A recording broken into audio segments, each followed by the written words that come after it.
Welcome to the Sports Court. I am Gregory Beatty, alongside my main man, Eddie Cox. Eddie Cox is in the building. Of course, you all know it is football season time. Baseball season, Eddie, is in full gear, man. It is a lot of teams that are vying for that World Series. The National League is going to be brutal. And of course, Eddie Cox, there's always a lot of NBA talk as well, even though we're not going to talk too much about the NBA tonight. But hey, preseason football, the NFL is here in full effect. Absolutely. Of course, the Astros had that tough series. The Astros had a tough series with, who was at the Braves last week, Eddie? They had that tough series with the Braves, and hey, lost 2 out of 3, but they're still looking favorable. I think that series for the Astros, before we talk NFL, a little college football, I think that series for the Astros really was something that they can look forward to. Maybe it'll be some games like that, even though the bullpen looked like they kind of burnt out a little bit. Again, you listen to the Sports Court. I'm Gregory Beatty. That's Eddie Cox. And maybe the bullpen was maybe kind of burnt out a little bit, but those are types of games where the playoffs come around and you may have to be in fights like that. I don't know about burnt out. Maybe, yeah, but I think watching that series that the Braves just seem to be like a team that kind of has the Astros number. They're a bad matchup for them for whatever reason. When those two teams get together, the Braves, regardless of what their record is or whether or not they're one of the hottest teams in baseball, they tend to give the Astros fits, and that's just the reality of it. We saw it in the World Series last year. We saw it in this series this year, and we'll see how everything shakes out. But they are going to make, if they have to face the Astros again, or if the Astros have to face them again, let's say in the World Series, they're going to make a very formidable opponent, and I could easily see the same outcome, as last season. But a tough series for them, but yeah, absolutely. They could bounce back. They can make some changes. They do kind of seem like they're kind of in this ho-hum drum kind of area of the season where they're like, God, I wish the playoffs would just start already. We were playing at the very tip top of our game. Now, things are a little bit shaky, even though McCullers is back. You've got Yordan Alvarez going to the hospital with shortness of breath, compounded by smoke from fireworks. You've got, some of the hitters, some of the young guys maybe that were hot younger on, early on, like Pena, who swings at everything as much as he was early on. So I down and out. To you, the Astros, they really wish they could get the postseason started right away. Do. But hey, this is where real championship teams prime for the postseason run, and they can turn this thing around and get back to playing really hot baseball, especially if they get some of their best pitching from their starters, like they still have been throughout the course of this thing. I'm still real excited about what you're getting from Urquidy, what you're getting from Verlander, what you're getting from Valdez and company, and so on and so forth, especially Christian Javier. I'm not worried about the Astros at all after this Braves series. It worries me if they have to see Hot Atlanta again. I got you. Well, I want to bring that up. Past, absolutely, they've seen each other. Absolutely, and that's why I want to bring it up, because I think the Atlanta Braves may be, other than the Dodgers, I think the Astros could be the best team in baseball. Absolutely, and of course that's why we're talking baseball right now, the Houston Astros, because they are the World Series. In my opinion, they are the World Series favorite. We can talk about the Mets, but the National League, the Atlanta Braves, we're talking about the World Series champs from last season with a healthy Ronald Acuna Jr., who I said I would actually take as, if I had to choose a position player right now to take in baseball other than a pitcher, it would be Ronald Acuna Jr., and that's over Juan Soto, and I'm talking about because he can just do it all. But that lineup, Matt Olson, you go on and on, the Braves, and that was without, and they didn't even go up against Max Fried, I don't think, in that series. So, but it just shows you, I want to get Eddie's take on that. Of course, big-time baseball fan right here. I am as well, and we're definitely looking forward to the playoffs. We think the Astros, again, can really do some damage in the playoffs if the pitching stays consistent. And like he stated, they've been getting great pitching. The bullpen in that series maybe got worked a little bit, and I don't know. He said they're not fatigued at this point. You never know. Maybe they can change the rotation here and there. Maybe as far as the starting pitching staff, maybe they can go at some point. They can go back to a more traditional 5-man rotation, because they really should be trying to get these guys acclimated to playoff baseball at this point. So maybe you do some things with the bullpen. But that was a series that I liked the way it was nip and tuck. But it just shows how great the Atlanta Braves are. And the Astros, we saw what they've been able to do against the Yankees. I hope they stomp the Yankees' ass every time they play. Stomp the Yankees' ass. Just do that. Just do that because, hey, you're never going to hear anything about how well the Astros are playing or the fact that they have the best record in the American League for sure, right? Yes. I think the Dodgers overall. But you're not going to hear too much about that because you're always going to hear about the Yankees and how Giancarlo Stanton, and nothing against, hey, I'm a big-time George Steinbrenner fan and Reggie Jackson. But right now, I want the Astros to stomp on the Yankees for doing all that crying when the Astros won the World Series and every opportunity they get. But the Braves. Well, not just when the Astros won the World Series. I mean, I even saw an article that was floating around Facebook about how it was coming out of New York, about how it's sickening how teams are teaming up with the Astros to try to help them stop the Yankees. Ain't nobody teaming up with you talking about the Mancini trade. You know how sickening. You didn't hear nothing about their cheating for either, the did you? Orioles to do that. Either yeah, did you? Well, of course. We already know. What did I say when that happened? I said you're not going to that. hear anything about that. But the deal with the Yankees is, right now it just seems like even with all that firepower, they just seem to fail to hit that full stride sprint. It just they'll get going and then they'll have a hiccup. Or they'll run into the Astros. Or they'll have Garrett Cole have a no well, they won last night.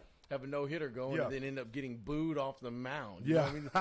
For whatever reason, this team is having issues hitting full stride. They may be the most Giancarlo Stanton's coming back. League, but hey, Giancarlo Stanton's coming back, and not to take anything. The Astros I do too. That's all I'm saying. Regardless. Now I'll say this, and of course we talk about the Yankees because we think that's somebody that they're going to have to face, and of course. The New York media is Yankees this and Yankees that, Mets this and Mets that. I think the Mets may be the best team in New York. Even though the Mets did not beat the Yankees last night, the Yankees were able to get that victory 4-2. But I think Jacob deGrom was supposed to pitch tonight. They've scratched him from this start tonight. And I think that's mind games that they're playing with the Yankees. They don't want to give the Yankees too much right now. I don't know how many more times they play the Yankees before they would have to meet them in the World Series or something like that. But, of course, you don't want the Yankees to get rolling and get too much confidence. They already beat your boy Max Scherzer last night. So you don't want them to face deGrom and maybe get some confidence going off of knocking him out of the game or something like that. So you give them something to think about moving forward. Do not let them see him, even though they know how great deGrom is. I'm just thinking that could be part of it. I think his start has been pushed back to Thursday. But in other baseball news, before we move on, again, you listen to the Sports Court. I'm Greg. That's Eddie, the show that keeps it 100% of the time. Real quick before we move on from the Astros, Carlos Carrera back in town tonight. I know he was I interviewed like by the that. media earlier.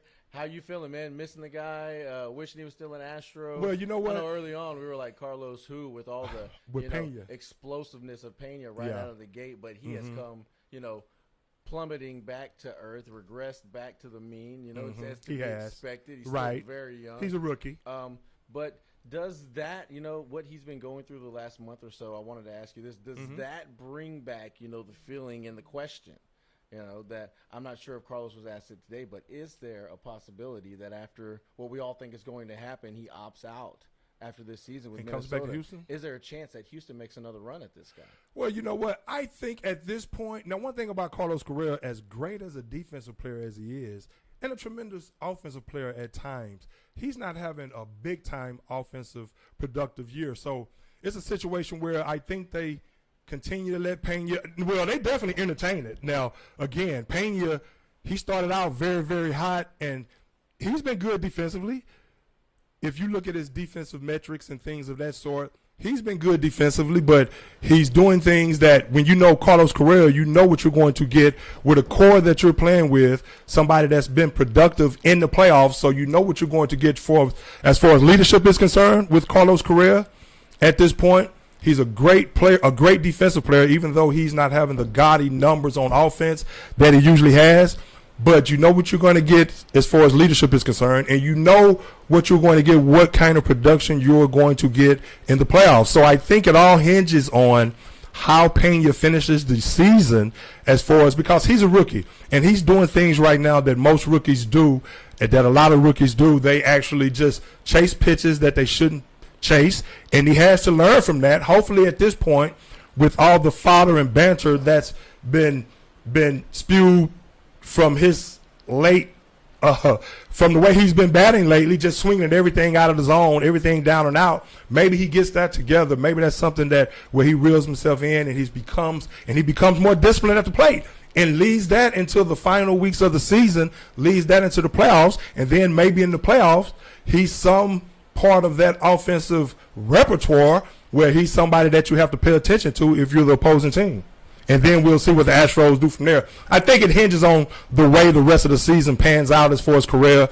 But nevertheless, I still think they entertain it regardless. Yeah, I don't know if I see them, pulling the trigger on the big one, the big deal. But who knows what the market's going to be like a year from now. I know everybody talks about, he took this deal so he can come back at the market whenever there's not a lockout or whatever they were dealing with. And people are going to be steadfast after his services.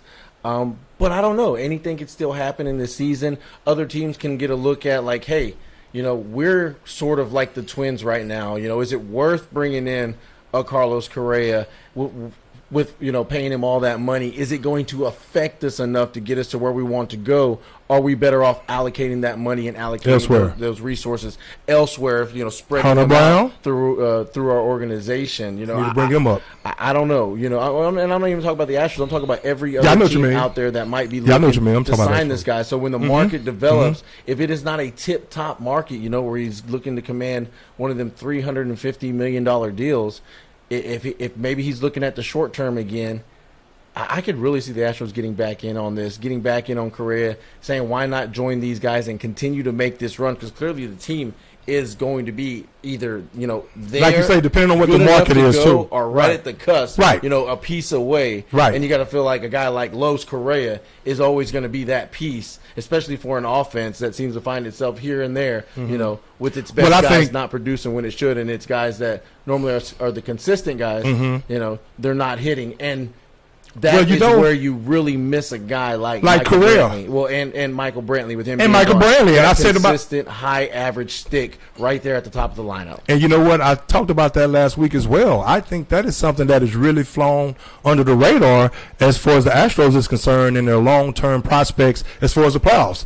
The loss of Michael Brantley, I think that is huge. Again, like you said, and like I even said last week about Michael Brantley, somebody that disciplined, you need that type of plate discipline and that type of hitter at the plate in the playoffs that can put pressure on opposing teams, make them continue to make pitches, get up in the pitch count, and then get timely hitting.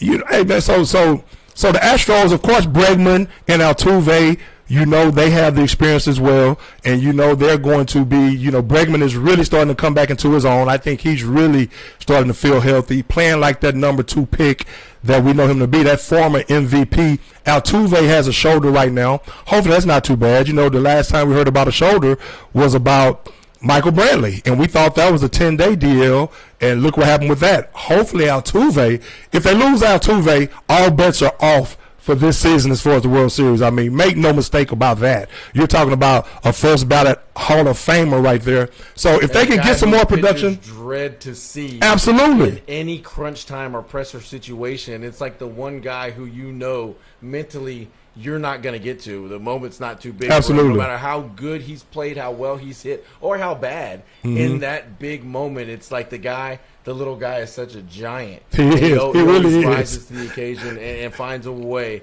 I'll just never forget, the look on the faces of some of the guys that he has made into lifelong highlight reel. The things legends are made of. Chapman. Chapman, speaking of the aforementioned Yankees. That look on his face, the Joker smile, that one. Hey, you throw him a gopher ball right down. Altuve is going to jump on that. Right, no, of course not. I mean, he put it up there on the. Right there for the take. Hey, I like that. And not only do I like that, Altuve was like, I like that. Not only do I like that, I love it, and I want that right now. And he sent it over the fence. I mean, yard work. Hey, speaking of sending it over the fence, hey, Albert Pujols. Look what Pujols is doing before. Hey, stay tuned. You listen to the Sports Core. We're going to talk a lot of NFL. We're here for the long haul tonight, so we'll be here till about 8 o'clock. So we're going to talk a lot of NFL, a few college tidbits. All-American team was released. Talk about that. So we're going to do what we're going to do. What's up, Skrilla Willis? Skrilla Montana is in the building. What's going down? Grade A media, grade A radio. My man. That's love right there. Hey, that's what's up. That's Skrilla Montana right there. Appreciate the love, my friend. Again, you listen to the Sports Court. I'm Gregory Brady alongside Eddie Cox. Hey, Eddie, real quick before we get back to Pujols. We were just talking about before we started about Crown Raw, how we like Crown and all this and that. Now you're a junior, right? Eddie Jr.? That is correct. Back in the day, man, we were with the Buckeyes, really, and before that, high school, and it used to be a drink that we used to drink because it was cheaper and we could get it. Everybody had their pints every now and then, and we called it Eddie Jr., but we called it Eddie Jr., but it was actually called Irk and Jerk is what we called it. Really? Irk and Jerk. But we called it Eddie Jr. as well, and E and J. So we called it Eddie Jr. But one time that Eddie Jr. got me, man. I had a pint. Me and my college sweetie, Dewana, we went to this campus party. We were hanging out that night and everything. 1990, I was in my redshirt sophomore year. I just had surgery, so I was out. Messing with that Ed Jr., leaving the party, get pulled over in my truck. You remember my truck? No, I don't think I had my truck when you saw me. Of course, I had been got rid of it by the end. But that Eddie Jr. creeped up, man, and cops pulled me over, and that was a DUI in 1990, and I haven't had one since then. Matter of fact, Dewana had to drive my truck home. Messing with that Eddie Jr. When they pulled me over, I had my brace on, and I was on crutches and everything. I'm changing lanes without using the signal. Woo! I have her up under my arm, and I'm changing lanes without using the signal, man.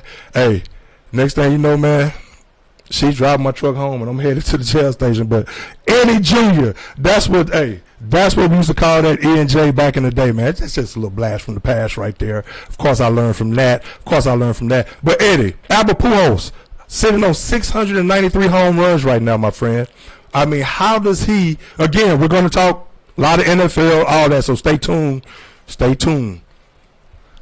How do you feel about Albert Pujols at this point? How is he finding this? I like what he said last night after that home run. He has like 14 on the season now with the Cardinals, but he's found a resurgence. Of course, we all know Albert Pujols is one of the best to ever do it, and he's a first ballot Hall of Famer, and he's with the Cardinals early in his career and put up astronomical numbers. I'm talking about one of the best hitters to ever do it. Of course, he's 42 years of age now. He's not going to get around the bases like he used to or anything like that, but he still has that pop. He has always been a guy that had that pop. Now he's producing for the Cardinals, really an integral part of their run to the playoffs or their possible chances of getting in the playoffs. Now he's somebody that you have to worry about again because he can give you some yard work at any time. Now he's on 693 after that home run tonight. I like what he said. He said, hey, in this game, you never know because he had the decline. Now he's finding his groove, and they were asking him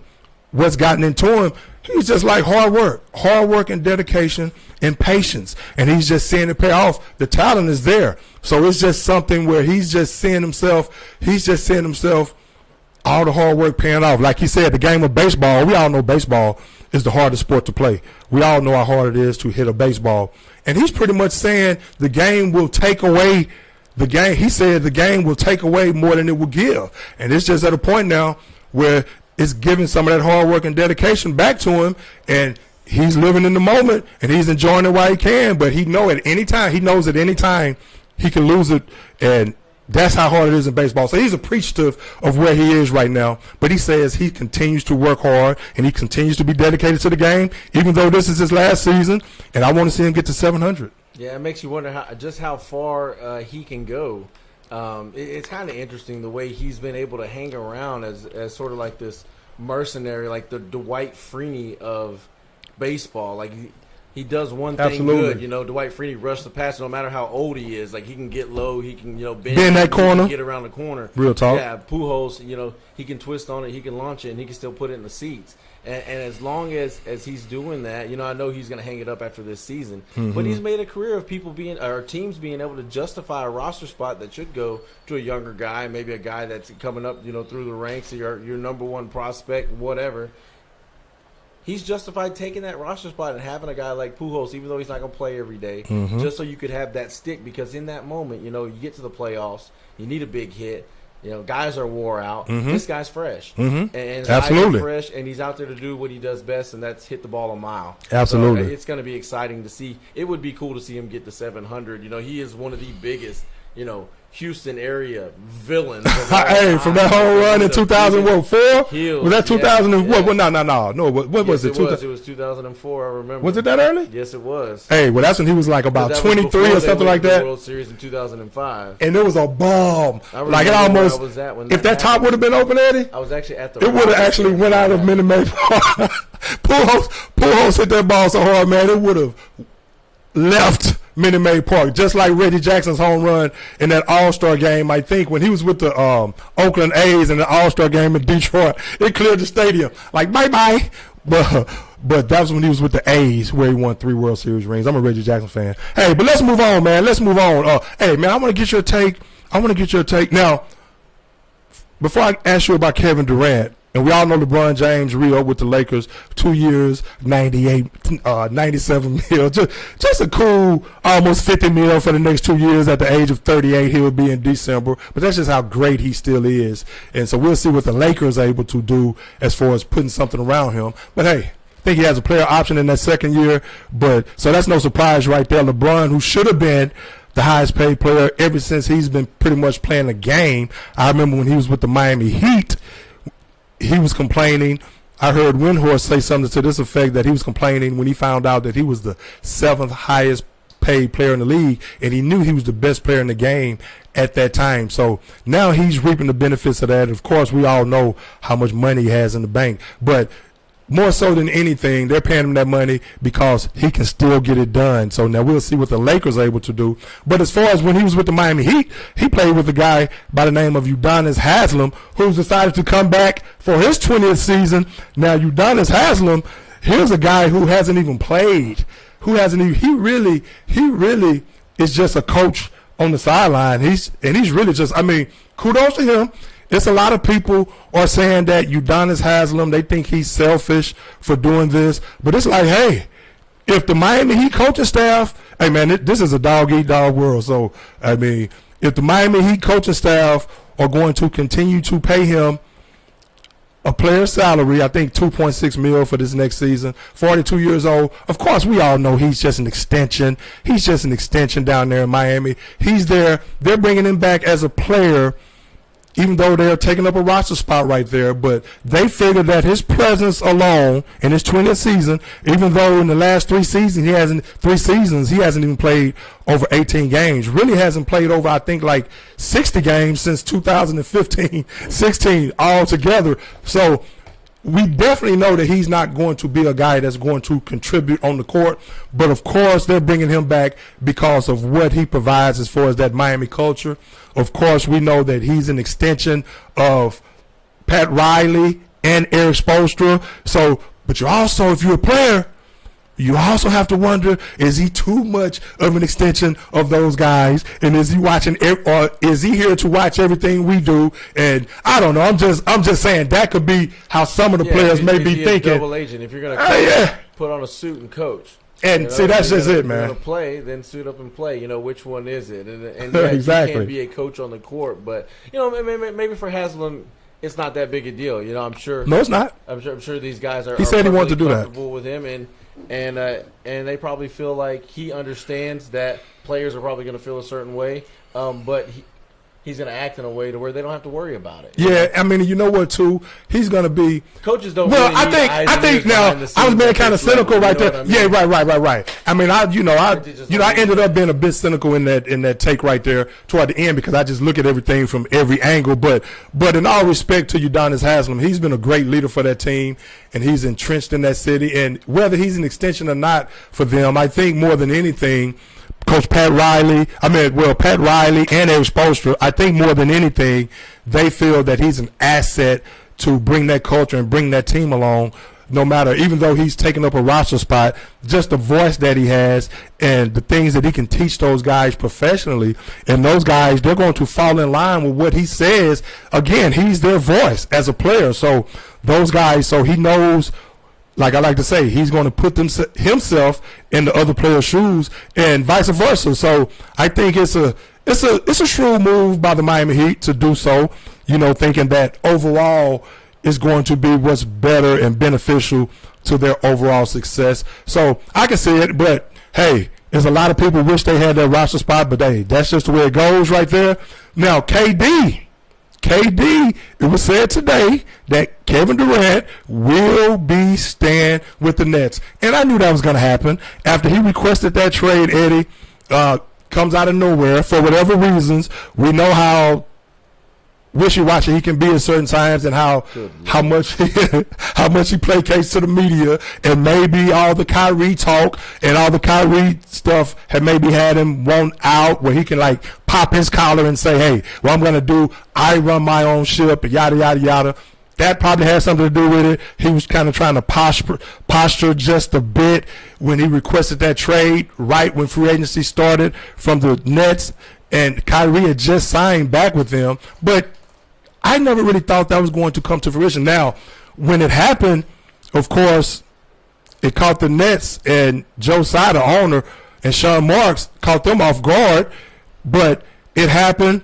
Now, when he figured out that they could not, for whatever reason why it happened, for whatever reason why he wanted out, but he figured out that they were not going to get a king's ransom for him. We saw what happens in the Rudy Gobert trade. And, of course, it didn't help when DeAndre Ayton, where he wanted to go to Phoenix. It did not help when DeAndre Ayton, when that offer sheet was matched by Phoenix, because that took them out of that possibility for that 3-team trade, because DeAndre Ayton could veto any trade request up until January 15th from all 28 teams. So that really took Phoenix, his destination where he desired so much, really kind of took them out of the equation once they re-signed DeAndre Ayton to that sheet. And so once he figured out that they couldn't trade him, or they were not going to trade him because they were not going to get pennies on the return, even though you're never going to get max value for Kevin Durant, but teams were not going to, as great as Kevin Durant is,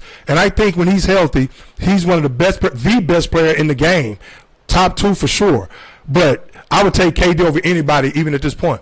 34 years old, going on 34 years old, and still under contract for 4 years, 34, and he's been injury prone. And we know when he's on the court, he's going to produce. He's the baddest man on the basketball court.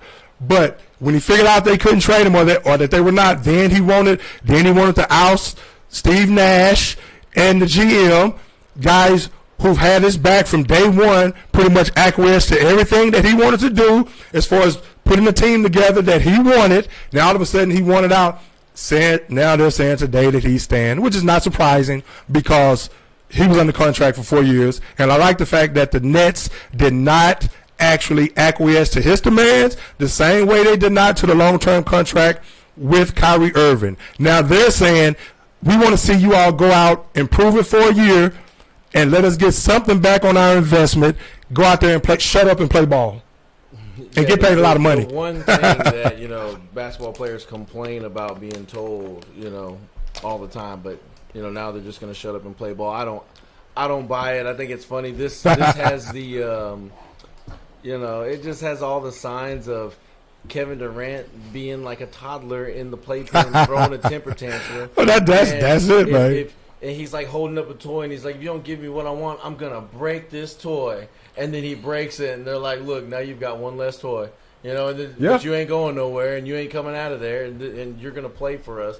4 years. This is a maybe after next year, or maybe I think people trade deadline. Realize at first what they didn't realize, when Kevin Durant was in Golden State, and how well that team performed and just how dominant they were. They forgot that everything around him was so damn good. They probably could have won a championship without him. Yeah. Well, they did win one without him a couple years prior. No, exactly. And they won 73 games the year prior. Him going there, they should have won it that year too.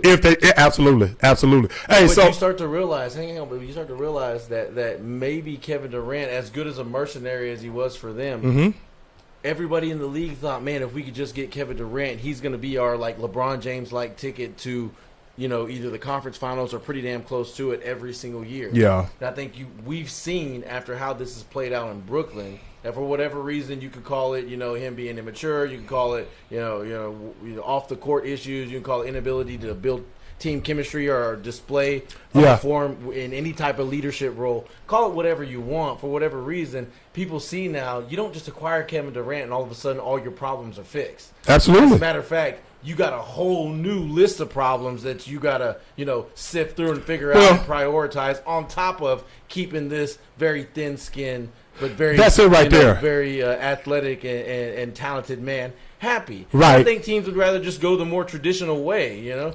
And there isn't another Golden State out there that's willing to sacrifice everything they've got other than their 2-3 best players to bring this guy in. Golden State didn't have to even sacrifice that. To yeah, Eddie, let me sign him as a free agent. Let me chime in. Right. I think more so than anything, I don't think his talent is a question at all. Like you said, now the other drama that he's going to bring, one thing these people know, though, they know that once he's out there, if he's healthy, he's going to be the best player on the floor. But again, at 34 years old, and of course, he's going to bring some diva drama, of course, but it's just nobody, to your point, and it was just nobody, and like I said earlier, it's nobody that was going to give up a king's ransom for a 34-year-old guy who's actually injury-prone.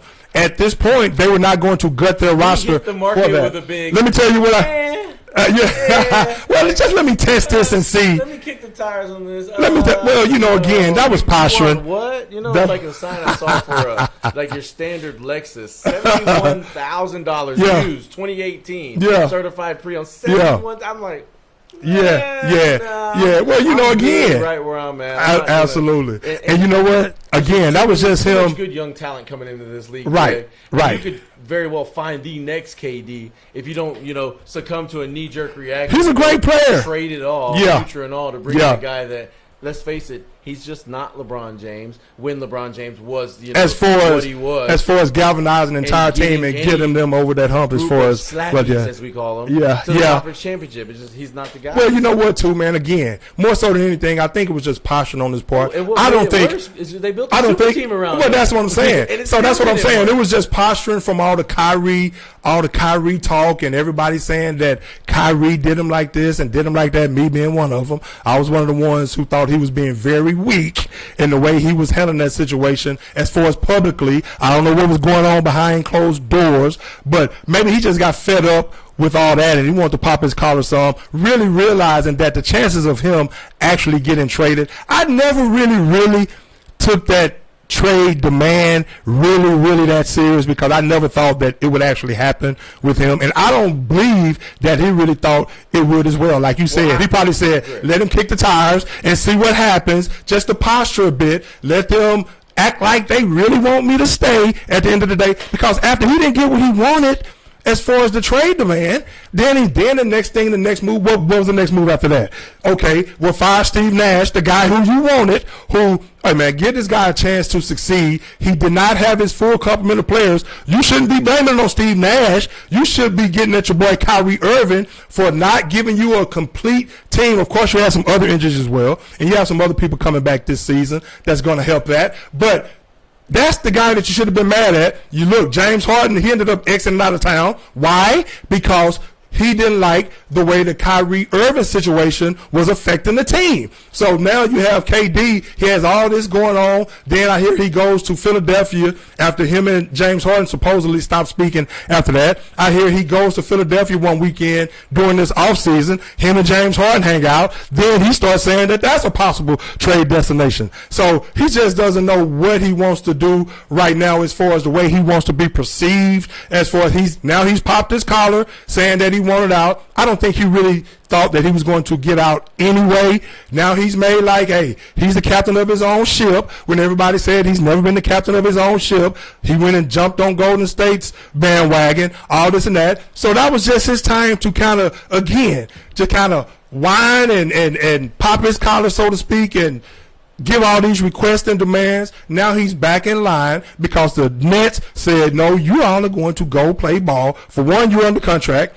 Kyrie's under contract for one more year. Maybe he should be motivated now, so we'll see what happens. So run it back and see what happens. So That's what he has to do, and I'm glad the Nets did not fall into those demands and just do anything to let him go. I figured it would come back to exactly where it is right now, with him going to play at least until the trade deadline, even if they're doing something, Eddie, real quick before I let you go, even if they're doing something to where they're trying to put this out in the media to make it just to increase the trade demand for Kevin Durant, because they see that he's in good cahoots with the team and it's probably going to take more to pry him away now. Even if that's the case, he's going to at least have to be there until January the 15th, and so he's going to have to play ball. And when KD's on the court, he's going to deliver as much as possible. So I just think that's interesting that today, now all of a sudden, they're back on, which I thought that was going to happen anyway. I'm not buying that he didn't really think that he was going to get traded. I mean, if he put it out in the media and he thought that, that he really wasn't. I'm saying there's a possibility. If it was just a play, what I'm just saying, if that was the case, it makes him look even worse. Well, it makes him look like this is supposed to be your superstar, and he here's why, Eddie. Play these kind of games here's why. Just for that. And look, I believe he really thought he was going to get traded, because look at all the he maybe wanted to who have forced their way to some degree. Look at James Harden; he's forced to trade twice. This is James Harden. He has 4 years.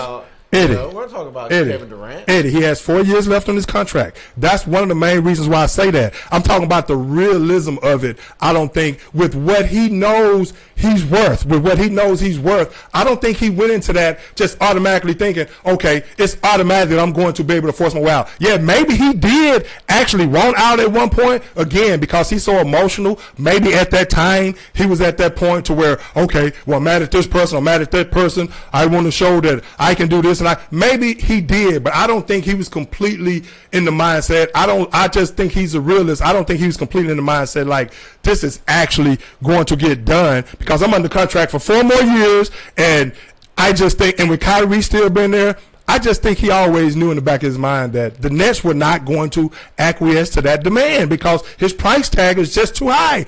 Plus, he's under contract 4 more years. And I also think that I thought that he would cool down after a point. I thought it was something that he was just doing at that time to bloviate or whatever. I thought at some point he would come back around, and I thought part of that would be because the Nets will make sure that he came back around. And I think he knew the Nets were strongly probably going to do exactly what they did. It's an extremely childish move. And that's him. That's him. Guy, that's these NBA players. Realize that nobody really wanted him bad enough, and instead of they want him. They want him, and realize that the offers that are going to come out and that are going to be floating to the media, the actual trade offers are going to make him look less than what his talent really says that he is. And I think he didn't want that. So it's real easy to act like now, like, oh, I just wanted to see if they were going to – he just wanted to see what they were going to let him decide. Like, are they going to let me pick the next head coach? Like I said, I think that was a possibility. Superstar? Are they going to let me walk out of here? Right. And I think everything was on the table. Let him do a damn thing but dribble the basketball, pass it, and shoot it. Now that that's all I'm saying. Now he just wants to fall in line. I think it's going to be a very short. Like I said, respite from the drama that we've had going on. Like I said, in a row. In New Jersey. But like I said, and not to really reiterate what I said, but exactly like I said, I still think what you're saying is very plausible. But I still think in the back of his mind, he knew that it would probably come down to this right here. Now we all know everybody's on par with KD being the best player in the world, along with maybe Giannis and you can name another player. I mean, of course, LeBron still at this point. But again, at 34 years old, or KD to start the team. To start the team. Giannis. Give me Giannis. Hey, Giannis. Out of college. Giannis. Out of college? Right out of college. Out of UT for Kevin Durant. For Giannis. Hey, man, let's overseas, right? Right. Hey. So who knows what KD was thinking? But I just knew that it would come back around to this right here. Whether he probably really wanted out, but at the same time, I think he really knew that his chances of getting that trade done with as much as he was going to demand, that the Nets were going to demand. Hey, Greg, some people might think that this hurts the Rockets, who do possess several pick swaps over the next few years from the Brooklyn Nets. I think it might help them because when this thing does crash and burn, like I feel like they did have a chance to go ahead and trade everybody away and rebuild. But once Kyrie signed back, once Kyrie signed back, they kind of kept everything. That's what I'm saying. Aboard the flaming bird and just ride it out to the bitter end. Yeah, I think it's going to crash and burn harder than it. Hey, you know what? Going to, you know what? Than it did this past season. Hey, and I'm looking forward to it in the sense because I'm not a Kyrie fan. And I just don't think he's a winning type basketball player. Again, he should be motivated opting into that $37 million or signing for that $37 million. So he should be motivated. We shall see. But I'm a KD fan, so I want to see KD have success. But of course, they're getting Josh Harris back and they're getting some players back. But I still don't think they're the team to beat because again, I just don't think Kyrie Irving, as talented as he is, I just don't think he's a winning basketball player. And at some point, he's going to let Kevin Durant down again, whether it be through injury or maybe they both may let each other down as far as that's concerned. Hopefully not.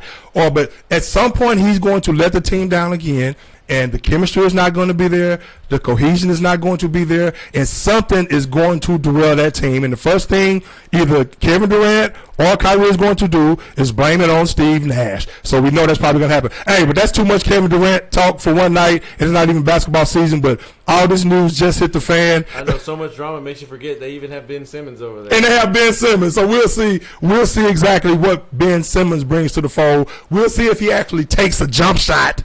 And if he can shoot free throws. I hope he's well mentally at this point. So, hey, so he's back in the fold, and that team is back together, and just where the Nets wanted them, and that's where they're headed. Hey, but real quick, as far as college football is concerned, man, the All-American team has been named, Eddie, and let's see here, man. You got, hey, and stay tuned. We're going to talk a lot of NFL as well, unless Eddie wants to talk some more NBA. But you see what Iguodala – hold on. First of all, man, you see what Dennis Rodman said that he's going to go to Russia and try to free. You saw that? Yeah.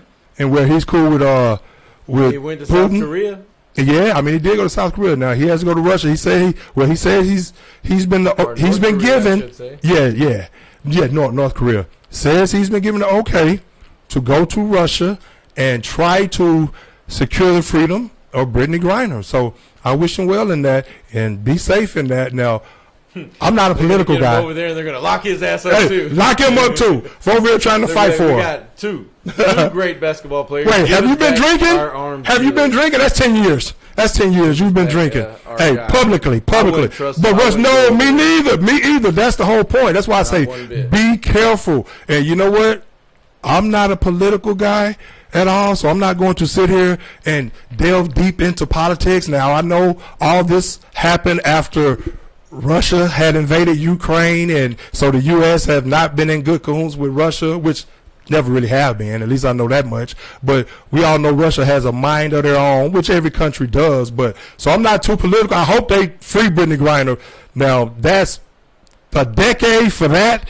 That's just crazy, man. I mean, so Dennis Rodman is supposedly going over there, and President Biden and his administration have been trying to secure her freedom as of late. And so Biden suggested that Rodman do not go over there, and that if anything, that's probably going to hinder her chances of coming home. He said let it go through the proper channels. Of course, they don't want to see Dennis Rodman go over there and get that done. You know, of course they don't. What the hell do you know, old man? Hey, man. Well, that's him being the president, Eddie. Because he's made it any better? That's just it right there. So he's Rodman, not scared to go over there. Let him go over there. Hey, that's just it. Bad man. I don't think they don't want Dennis Rodman to go over there and be the one that freed that had the input to free. That's all he's doing. That's all he's doing. Hey, man, but hey, that's a very serious matter. Hopefully she comes home soon. And again, I'm not political. Hey, now I know that's a serious matter right there, but you probably never seen that Sanford and Son episode where Lamont was running for state assemblyman, and during the assembly where they were giving the speeches, you can tell this lady when they put the camera on her, when they went to that actual scene, they put the camera on her. She had given some long, eloquent, drawn-out speech where she really had all her facts about exactly what she was going to do in the community and all this and that. And somebody had persuaded Lamont to run, even though he wasn't a political guy. And he actually went up there after she gave her soliloquy, and she did like that, like Anybody's gonna debate me right now. That's a route. Lamar got up there looking all nervous. He say, I know that the housing project problem is a problem, and I'm going to do everything in my power to change it. Thank you. So Dennis, if Dennis can go, I agree with you on that. If Dennis Rodman can go over there and do his thing and have some input on that, but let's be real about it, man. Dennis Rodman is not going to make any dent in Russia releasing her. If Biden and the administration don't do it, it's not going to happen, and hopefully that gets done.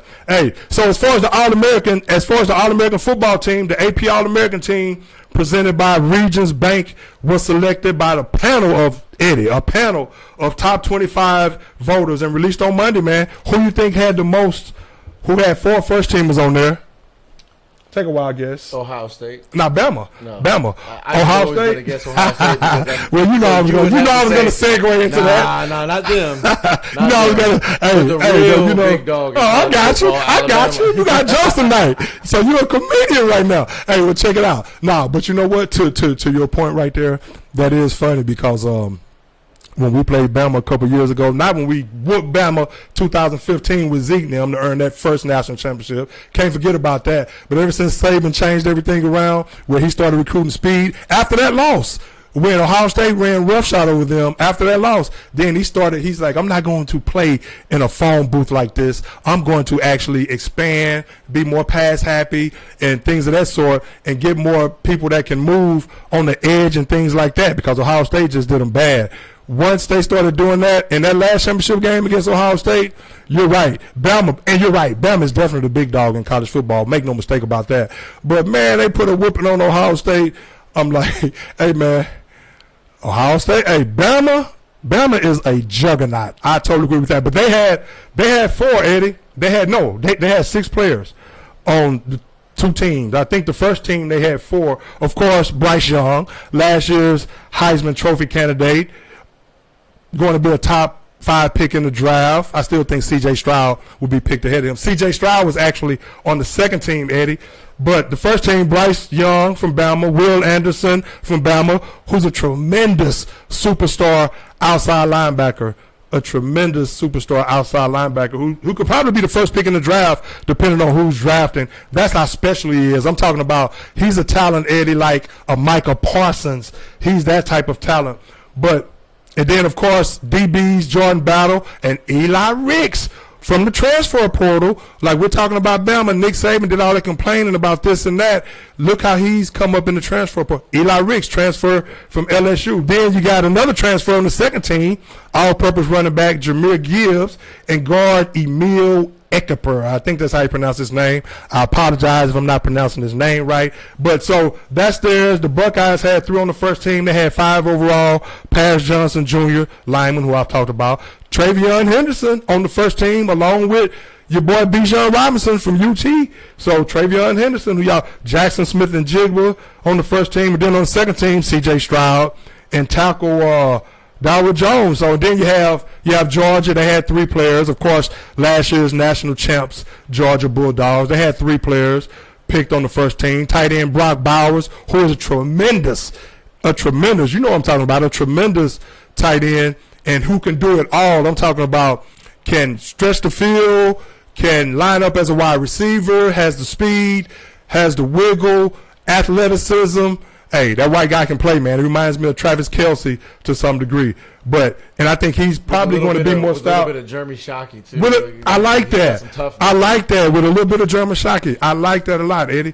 And then, of course, you have Jalen Carter and cornerback Keelan Ringo as well. So, kicker Jake Moody from Michigan, all they can do is try to kick their way in it because they're not going to do anything else, especially when they play the Buckeyes. Yeah, they'll beat them 9-0. So it's going to be 90-0. Out of all Buckeyes. I think one of the players I'm just really excited to see is just Will Anderson Jr. Okay, I know okay. A lot of people make a big fuss about the quarterbacks, and why wouldn't you, especially here in Houston? But you look at Alabama, they could easily have either one of those guys could go as the number 1 overall pick. Yes, out of sir. that program. But Anderson is a guy. I mean, you don't get to see guys like this that come in there. You almost feel like, hey, this is a surefire defensive monster. Julius Peppers type. These guys just are they're not a dime a dozen in this league. Absolutely, and absolutely. I want to see him progress throughout this year and then see where he falls. And make no mistake about it, depending on how this season shakes out, he could be somebody the Houston Texans have their eyes on as well, and very well they should. Absolutely. They don't. So absolutely. That guy, one guy I'll be focused on. He's the CBS preseason player of the year. There it is. And then you have guys like, of course, USC, Jordan Addison, another transfer. He was the Biletnikoff Award winner last season. He made the first thing. Now, this is preseason. Of course, they have to go out and play the game, of course. So this is preseason. There's some guys I didn't name, of course. So congratulations to all those guys who made preseason first and second team AP preseason All-American who made the list. Of course, you had some guys from Notre Dame. Speaking of my Ohio State Buckeyes, of course, you have Notre Dame and Marcus Freeman, and he has a couple of players, a defensive back, a lineman, I think it is. So he has a player or two on there as well. So they're going to be a very formidable team early on. And, of course, Clemson, Miles Murphy, defensive end. Hey, so that's just some college football for you right there. And I was thinking about Scott Frost when I was thinking about the Big Ten and how competitive the Big Ten was going to be. And, of course, they're competitive every year. We all know the SEC is the big dog as far as college football is concerned. And, of course, Ohio State is a big dog in themselves, but they're the big dog of the Big Ten Conference. And, of course, you have some other talented teams over there. But they're not on par with the Buckeyes. But one team that has been – and we all know – Michigan State is going to be good again this year. Michigan, I like to tease and joke about Michigan.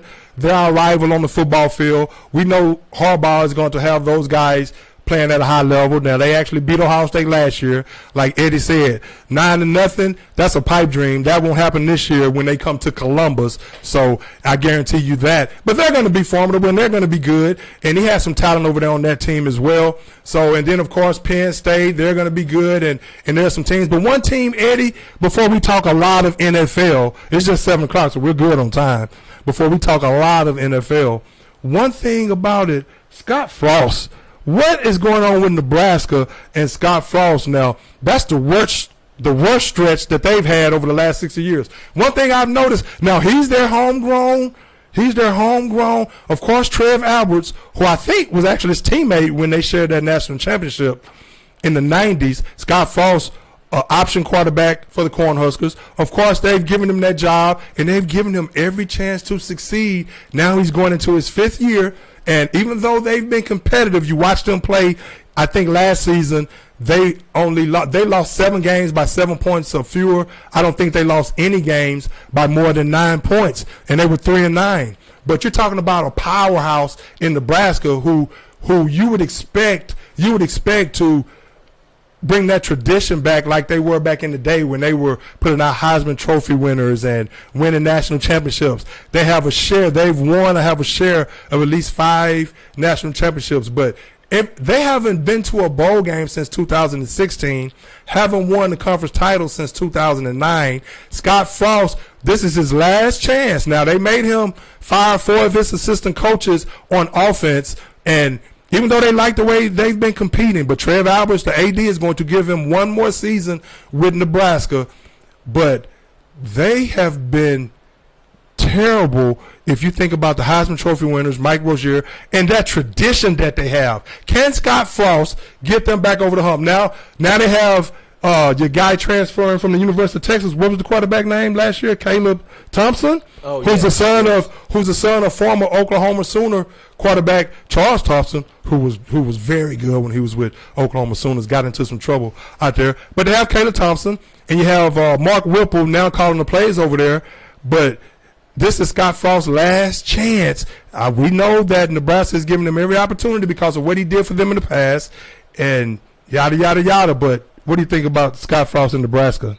I think it's going to come to an unceremonious ending departure after this season. I just look, and it's not all Scott Frost's fault because I believe that the way he's coached this team. You talk about how they fight, how close they come to winning, but they just can't get the job done. Right. It's because they've got a stacked deck against them since leaving the Big 12 and joining the Big 10. There it is. Took a school that's like a Bible Belt area family school, in the South that teams or players would go to knowing that their family's going to get to see them play in Texas, in Oklahoma, nearby. They can't recruit anymore. In all these schools nearby, and now you're going to be playing way up north. I think they might have been better off had they gone, the Pac-12 route, but they didn't. They chose to join the Big Ten. Yeah, it's a great conference, but I think geographically, they're on the outside looking in. Kids don't want to go there because they know their folks are hardly going to get to watch any of their games. I know,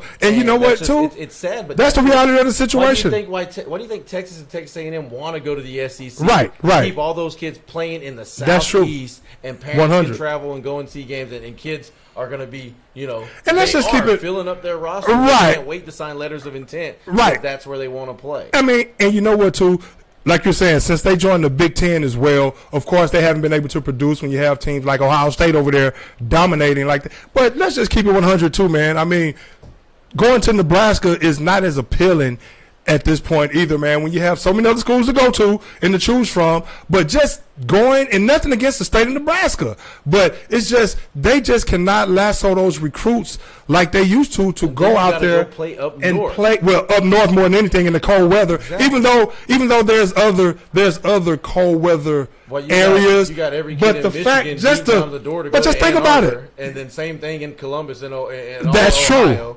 It's just some stigma about Nebraska that some of these fine-tuned athletes from some of these southern states and even from some states up north. There's just something about going to Nebraska that a lot of these guys. Now, if they start winning, that would probably change that. But of course, if they can't get the recruits, they're not going to win. So it's just interesting. I just thought it was interesting to because I've been thinking about Scott Frost for the last couple of years, actually wanting him to do well and have a better record than he's been able to actually put forth with that team, because I want to see him succeed at his alma mater. But I just think it's the last straw. This is the last straw for Scott Frost at Nebraska. And again, they've been very competitive, but instead of being 3-9, even though you're not going to beat the Buckeyes, this year, or you're not going to win that conference, anything like that.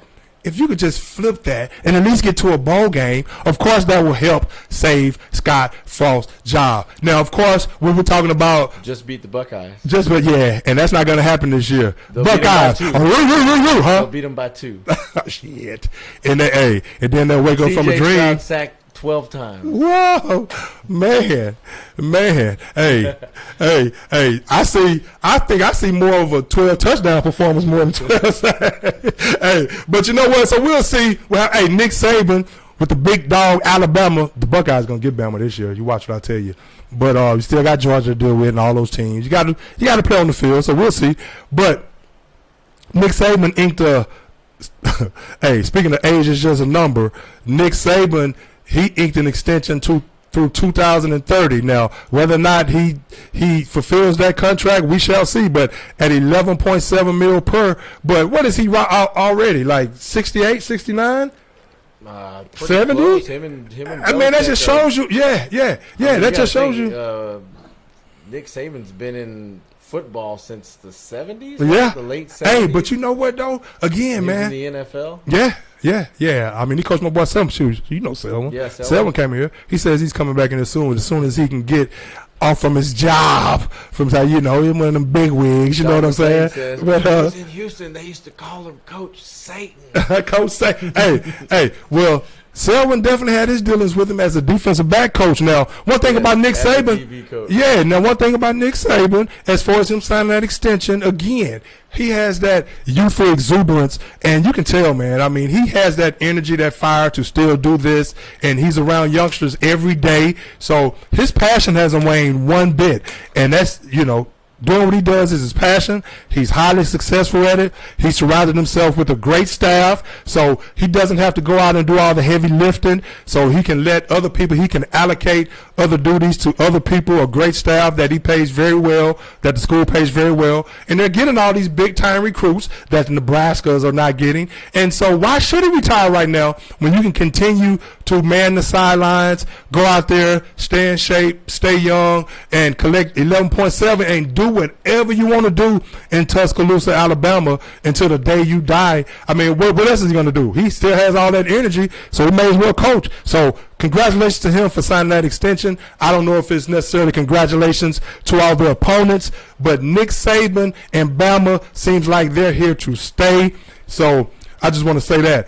But we were talking about the quarterbacks on that first team All-American list. NFL quarterbacks. First of all, man, let me get your take before I get your take on a few NFL quarterbacks, which, of course, now they're ushering in. This is a new era. If you think about the NFL real quick, if you think about back, I don't think since 2009, other than last season, there's never been Tom Brady or Aaron Rodgers has played in the championship game. Now you can see guys like Josh Allen and Patrick Mahomes, they're leading the way, and Joe Burrow. So you're ushering in this new era. But Tom Brady is, speaking of that real quick, Tom Brady's coming back in the fold.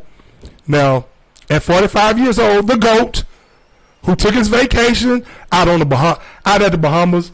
He was out at the Bahamas somewhere, just kicking it, chilling, you know what I'm saying? And chilling with his fam or something like that. But of course, at 45 years old, it was no surprise to me whatsoever that he exited camp for a couple of weeks. Now, a lot of people thought that may do something to the chemistry, but come on, man. The guy is 45 years old. He didn't need to be there for those 2 weeks. Let him rest. Let him heal up. Let him go do what he has to do. Maybe an obligation that he had already had with his family that he wanted to fulfill. And, of course, Tampa Bay were able to oblige for that because this is the GOAT we're talking about. The best to ever do it, 7 Super Bowls, and now he's back in the fold with Tampa. But he has 2 of his starting linemen out, and at 45 years old, that's the last thing you want, Eddie, because we all know what affects Tom Brady, and that's that interior push up the middle. Now you have both of those guys out. You lost Aaron Kinney. You lost him. Now he's out as well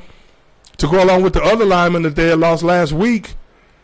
How do you feel about Tom Brady's chances now, even though they have the team around him? Todd Bowles, even though he's taking over for Bruce Arians, we know his familiarity with the Tampa team, so it should be a smooth transition.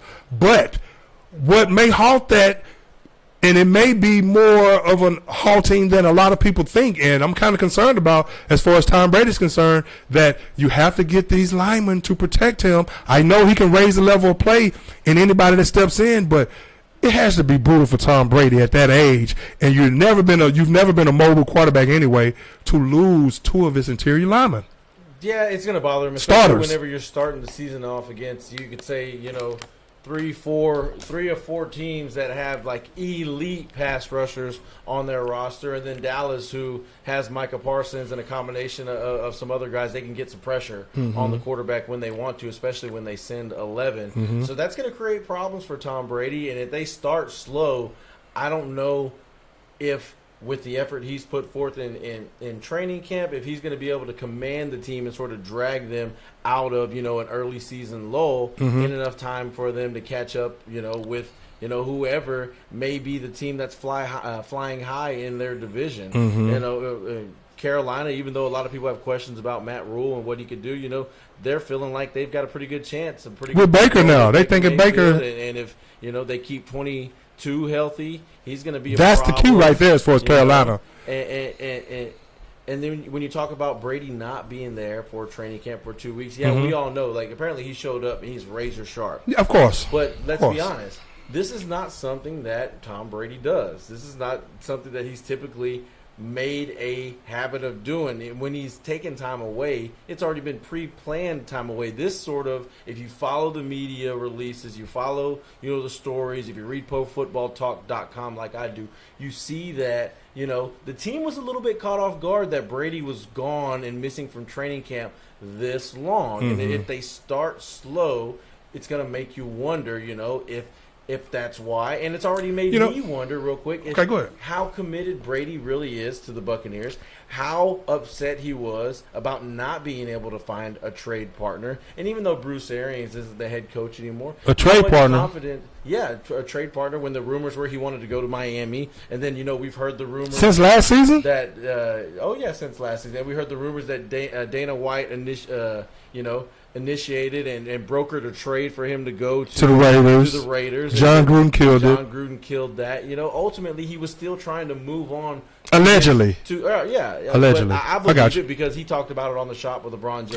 Okay, there it is. Okay. You know, I mean, you know, whenever you talking, you know, this and that, the other, you don't directly say, but you know, you're right. You read between the lines. You know, if John Gruden wants to keep that MF is what he said, then let him keep him. Okay. You know? Okay. So. You know, he feels some type of way about not being able to go to where he's at, and it just makes me wonder if he's not 100% bought in on the Bucks. Are the Bucks going to be able to buy in 100% on him to the tune of where we need them to be if they're going to be, you know, this team that competes for another Super Bowl? We have seen, you know, Brady, as great as he is, if those pieces just aren't there, if they're not getting, if he's not getting that team to really rally behind him, and, you know, and believe in him. If they think he's got 1 foot in and one foot out the door, I think that's going to hurt them more than those two offensive linemen being gone. No. That's a compelling point. To help, you know, and he can get rid of the ball quick. He knows how to do that. Right. Well, here's the thing. Yeah, right. And you know what?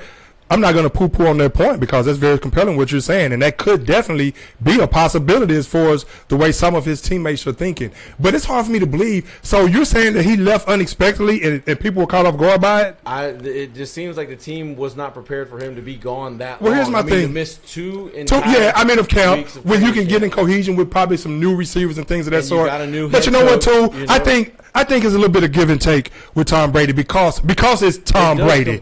I mean, and I don't think that would happen if it was anybody else. He's never done this before. He's always put his I think. Well, who are those players that's questioning? Who are those players that's questioning that? I see, because if I was on the team, obviously I'm not, but if I was on that team, at this point, if I assess the situation and he was gone for 2 weeks of camp, I would respect it. And if anything, I would look at it as maybe he'll come back even more refocused and more fresh and fresher than he already was. But the thing about it, as far as him having 1 foot in and 1 foot out, I mean, at this point at 45 years old, it does kind of seem like that because we all know that he unretired.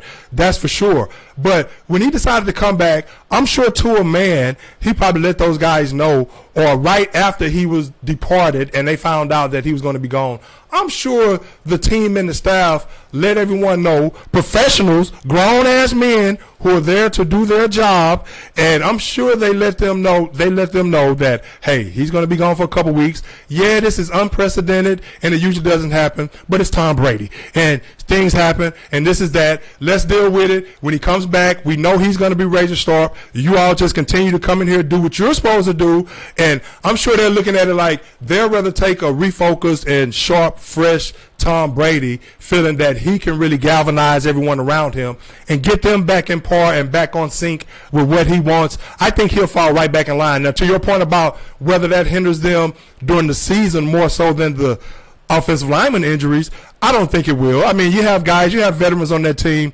You have Todd Bowles who's there, who's been there, who knows the pulse of the team, offense and defense. You have veterans on that team who's been there, who's won a Super Bowl with the aforementioned Tom Brady. So you have some guys on that team who can keep some guys in line. And I think Mike Evans is one of those guys. Of course, Godwin, he's coming back from the knee injury. I think, if anything, Tom Brady, obviously, he's going to play this season. Now, as far as whether he wanted out or not after the season, I mean, I don't know. I don't know what all these players right now, they want something they can't have, or they want to at least explore it or act like they're exploring it for whatever reason, whether it's for attention or whatever. But his best chance is still winning in Tampa. And I think he's going to come back hitting the ground running as far as getting the ball out, but now it's going to have to be that much quicker. Now, of course, they're going to have to lean on the run game, and of course, the defense is going to have to be stellar. But I think once Tom Brady reported back to camp, I think he's locked in and loaded. Now, if he was on a team that he didn't think could win, I think because I didn't think he would have came back. I don't think he's at this point now where he's like, well, I'm going to retire again. I think now, since he's back, I think whatever went on the past 2 weeks, I think everything is going to be full steam ahead, and we know how competitive he is, and I think it's going to be all about winning. Now, whether or not they can do that with those missing pieces is going to be very tough, because that's where he has the most problems when you have that type of pressure up the middle like that. So I'm just saying that doesn't bode well for him right there. Now, of course, Leonard Fournette is coming back. You're going to have to lean on that run game. But, of course, when they play teams in that division like the Saints, who have Jameis Winston and a great defense, so there's some teams that they're going to have to contend with, man. There's some teams that they're going to have to contend with. But let me ask you about – I'm just telling you that it's definitely – it's raised question within the coaching staff and organization if Brady really wants to be there. Because don't forget, the trade deadline isn't until week 8. All right. Things can still happen. Moves can still be made. And Brady's smart enough to know that if this offensive line is looking early on like they can't protect him, he's one low shot away from his career being over before he doesn't even Since he's lost the last one, maybe that could have been in his mind. So and players in the locker room have to wonder, is that what's on the GOAT's mind? He's earned the right, to think and operate however the hell he wants. Absolutely, he has it. Well, but that's the point I'm making about that's where him missing. Begin to happen in the team when you got guys wondering, is he really bought in, or is he looking for the next move? And where does that leave us? I think that's no. What you're saying is not crazy. What you're saying, I just think in the case of Tom Brady, I think he's exempt from that type of – I don't think it would be that type of atmosphere in that locker room, because I think Tom Brady is a type of personable guy that he's not going to leave any of his teammates in any kind of suspense. He's a guy that's personable with all those guys, and he's just one of the guys with them. So as soon as it hits the fan where he's back in the locker room, I think if he thinks that there's any question that they're questioning whether or not he's in or not, I think he's going to resolve that, because he wants to have these guys in the best mindset possible in order to succeed. I don't think he's going to leave them in limbo like that as far as their mindset. And again, I think there's enough veterans on that team to where they won't have. Again, what you're saying makes a lot of sense about how it could fracture. I just think with Tom Brady, I don't think that's going to be the case in Tampa. I think it'll be more. I think it'll be more about like we talked about what's maybe on the field. That conversation probably hasn't happened yet because he's been gone, and I'm just curious. He probably came back as soon as he landed, or if they're still exploring options. You never know what's going on behind the scenes. Operates, just hearing. You never know what's going on behind the scenes. I agree with that. Trades, we thought the whole Miami thing was a joke, but no, it turns out he really did want to go play there. Okay. And then this Las Vegas. We can talk about them in a second. News sort of blindsided everybody that he was actually going to go to the Las Vegas Raiders, and the deal was brokered by Dana White of all people. So that's crazy. Okay, so how much did he really think that was going to happen?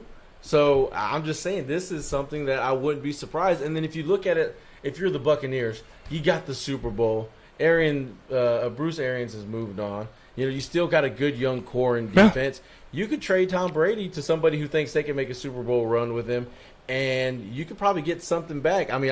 It would have to start. Anything is possible. Anything is possible. See what you can recruit back for trading the greatest of all time. Think about how they would be heralded for making what you like to call a shrewd move. And trading, the greatest of all time after they already got their ring with him, and then getting some picks and getting an opportunity. Okay, and we were talking about Kevin Durant, young quarterbacks in the draft. You get a first-round pick for Tom Brady. You pair that with your first-round pick. All of a sudden, you go through some bumps and bruises this season, but then you got a C.J. Stroud or a Bryce. So what teams make sense for Tom Brady?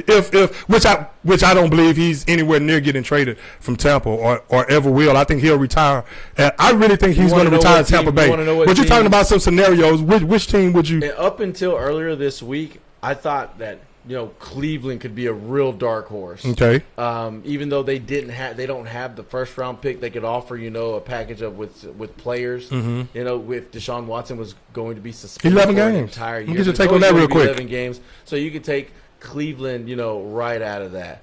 What about New Orleans? I don't want to stop you. Hey, but you know what? We're here one day a week. Hey, it's so many takes and so many different things we can get to that we actually don't get a chance to get to during the show. But every time something comes to mind, it's like, okay, I want to get a take on that. But sometimes we just don't get around to certain takes on certain things, and we just have to let it sit to the next week or whatever. And I'm not going to be tweeting every thought. So, but that's kind of interesting. But go ahead with that though. I just, the one of the teams that comes to mind is the Saints. They're intra-division rivals, but we've seen that before in your beloved NFC East. Mm-hmm. You've seen Donovan McNabb get traded from the Eagles Yeah. to the Redskins. It could happen. But you think about teams in the Well, AFC, it could happen, yeah, but if the he's not going from the Tampa. Raiders and Dolphins, if they were interested early on, why wouldn't they be? Well, let's Dolphins go. are a team that's got a lot of young talent. They're Yeah. up and coming. They're climbing. Let's speak about them real quick. Okay, but you also have, of course, the Raiders, too, Mm-hmm. who, they seem like they're all in with the Derek Carr and Devontae Adams. They do. You don't think they'll move on from there. Right. But, those two teams in particular, you plug in Tom Brady and then all So of a sudden Brady, you so talk you about said a Brady he just wants to be a Raider. I don't know. It's possible. No, that's no. You say you heard it on he the wants to be the first guy to win, 3 different Super Bowls with three different teams. Okay, now if you put it like that, that's interesting. I don't know how much he believes that's a reality, but guy add to his accolades, a guy who's already got everything. Does he really want to bounce around like that, or does he want to finish what he started in Tampa? I don't know, but you're throwing some scenarios out there, and you said that he allegedly that he thought Dana White brokered him a deal or whatever. So I don't know what was going on with Tampa at the time. I just think now that he's back, I don't believe he's going to get traded. At least I'll be surprised if he does. And at 45 years old, the same thing we were saying about, even though he's still the GOAT and he's still going to have a magical season, I just think right now his best shot is probably with the familiarity that he has with Tampa at this point in the season. If it was something in the offseason, then that would be something different. But we shall see, man. And as far as Eddie, as far as Josh, well, we were talking about the Dolphins real quick. It's a few teams we could get to before we get out of here. I want to get your take on the Texans this past weekend. The Cowboys actually have, hey, real quick, before we go back to the Miami Dolphins and Tua, my Cowboys, I don't have too much to say about the Cowboys tonight other than the fact that Turpin, the return guy who was the MVP in the USFL out of TCU, Eddie, I remember when this guy was at TCU as a true freshman, world-class speed coming out of high school. I said, he can play. 5'7". I didn't know he was just 5'7", but returned 2 kicks for touchdowns against the Chargers this past weekend. Of course, it was preseason. We all know how formidable the Chargers are going to be, who just inked Derwin James, making him the highest paid safety ever this past week. So what they added on defense. So we know during the regular season with the emergence of Herbert and all those receivers, we know the Chargers are going to be straight legit. We know that. But hey man. Look, real quick, while I was impressed with what I saw, he's the first player ever to do that. Yeah. In a preseason game. Returned 2 kicks. And a punt.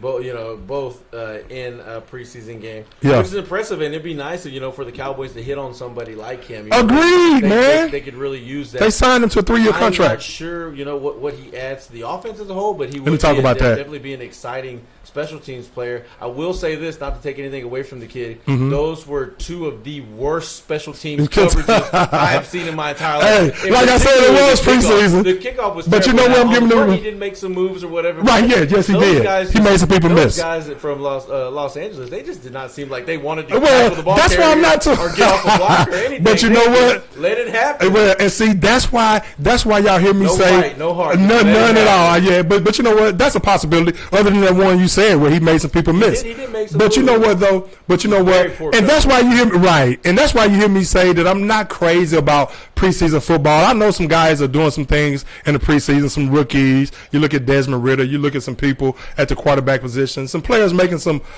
plays and things like that. And they have to do what they have to do. But that's why I've never been crazy about the preseason as a whole as far as watching it. Because even in the third game, okay, I mean, tell me when the regular season starts. Tell me when it starts. Even though we know people are competing, but is everyone competing that knows they have a roster spot? But as far as him, what I'm going to give him the benefit of the doubt is, what I was saying was when I saw him at TCU, and of course he was undrafted. So, but what I saw the other night, and again, it's preseason, but that's something the Cowboys can use is that explosion as a return man. I'm going to go out on a limb right now and say, again, he was the USFL MVP.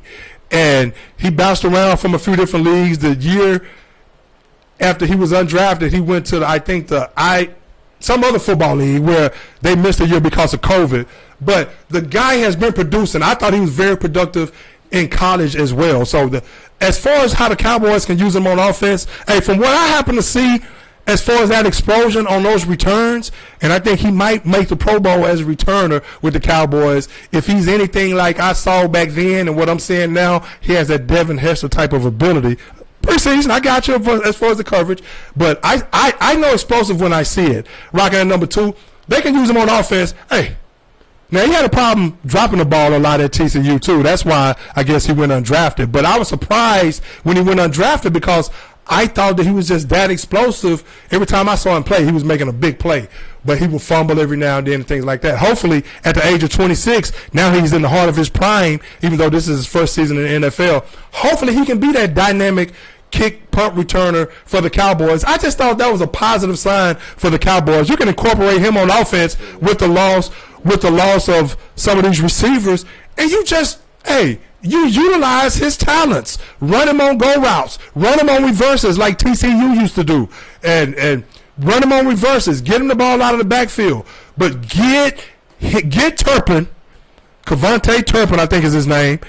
I know Turpin is his last name. Get him the damn ball. It's just going to get him the damn football. What they do, because we saw them, hook him up with a couple toss sweeps, some toss sweeps. See, I didn't even watch the game. Zip motion. I watched the highlights. But you got to really, these gadget players, you got to really pay attention to what kind of carries you're giving them and what kind of punishment they're taking. Agreed. If he's just a kick returner and he could pop a couple of those during the season for the Cowboys, then I say you put his ass in bubble wrap and let him just do that. You don't have to figure out a way to get him on offense. The offense. You've got plenty of guys you spot plenty of targets for. You give him a spot do it every now and then. Yeah, I mean you work him in. Open up things for the offense. And immediately have to make him your. Well, no, of course not. Of course not. No, yeah. I wouldn't even start out going into week 1 like, oh yeah, we're gonna get this. Well, they probably will. 4 or 5 touches. I would slowly bring him along, let him be the return man, and then as he gets more comfortable in the offense, then you start letting him roll with it. Absolutely. No, I mean, absolutely. Well, about the guy. I mean, no. Well, this is his first. No, I mean, I respect that. This is his first season. No, but he hasn't played in the NFL. So I agree with that. And hopefully the Cowboys will bring him along slowly and make sure that he learns the offense and things of that sort. But I still think a talent like that, the Cowboys, they are depleted from a lot of talent, especially on the outside. And I don't think a talent that explosive, I mean, I don't think you really have time, especially what the Cowboys are trying to do. I don't think you give him a lot to do in the playbook where he has to really adjust his routes and do things like that. You spot him and maybe reverse here and there. Keep the defense honest because you have him on the field. But I agree that you work him in slowly as far as a wide receiver and doing certain things. Plays where he lined up well, speaking of that, he just looked like he was getting handled at the line of scrimmage. I got you. And that's the stuff that's going to happen. That's why it's so.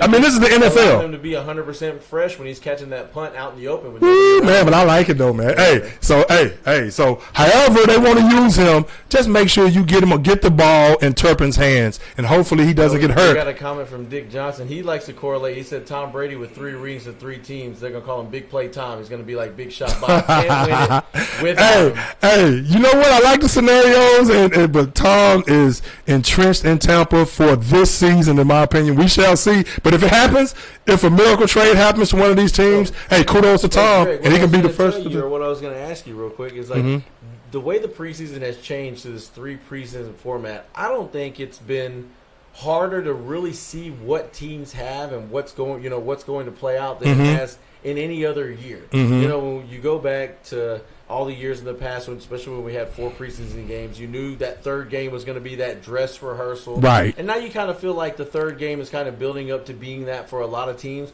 But you're also seeing a lot of teams, like the Rams, like some other teams, do things completely different. The Cardinals, they had Kyler Murray calling plays. The Rams had defensive linebackers coach and a quarterbacks coach calling plays, doing all sorts of different things, and then you don't really know how long the starters are going to play, and every team's doing it different. Davis Mills might have played a half of football this past game. There's a lot of people that's kind of down on him and like Jeff Driscoll. Right, you would think Kansas City wouldn't be playing Mahomes at all, yet he's playing full halves of football.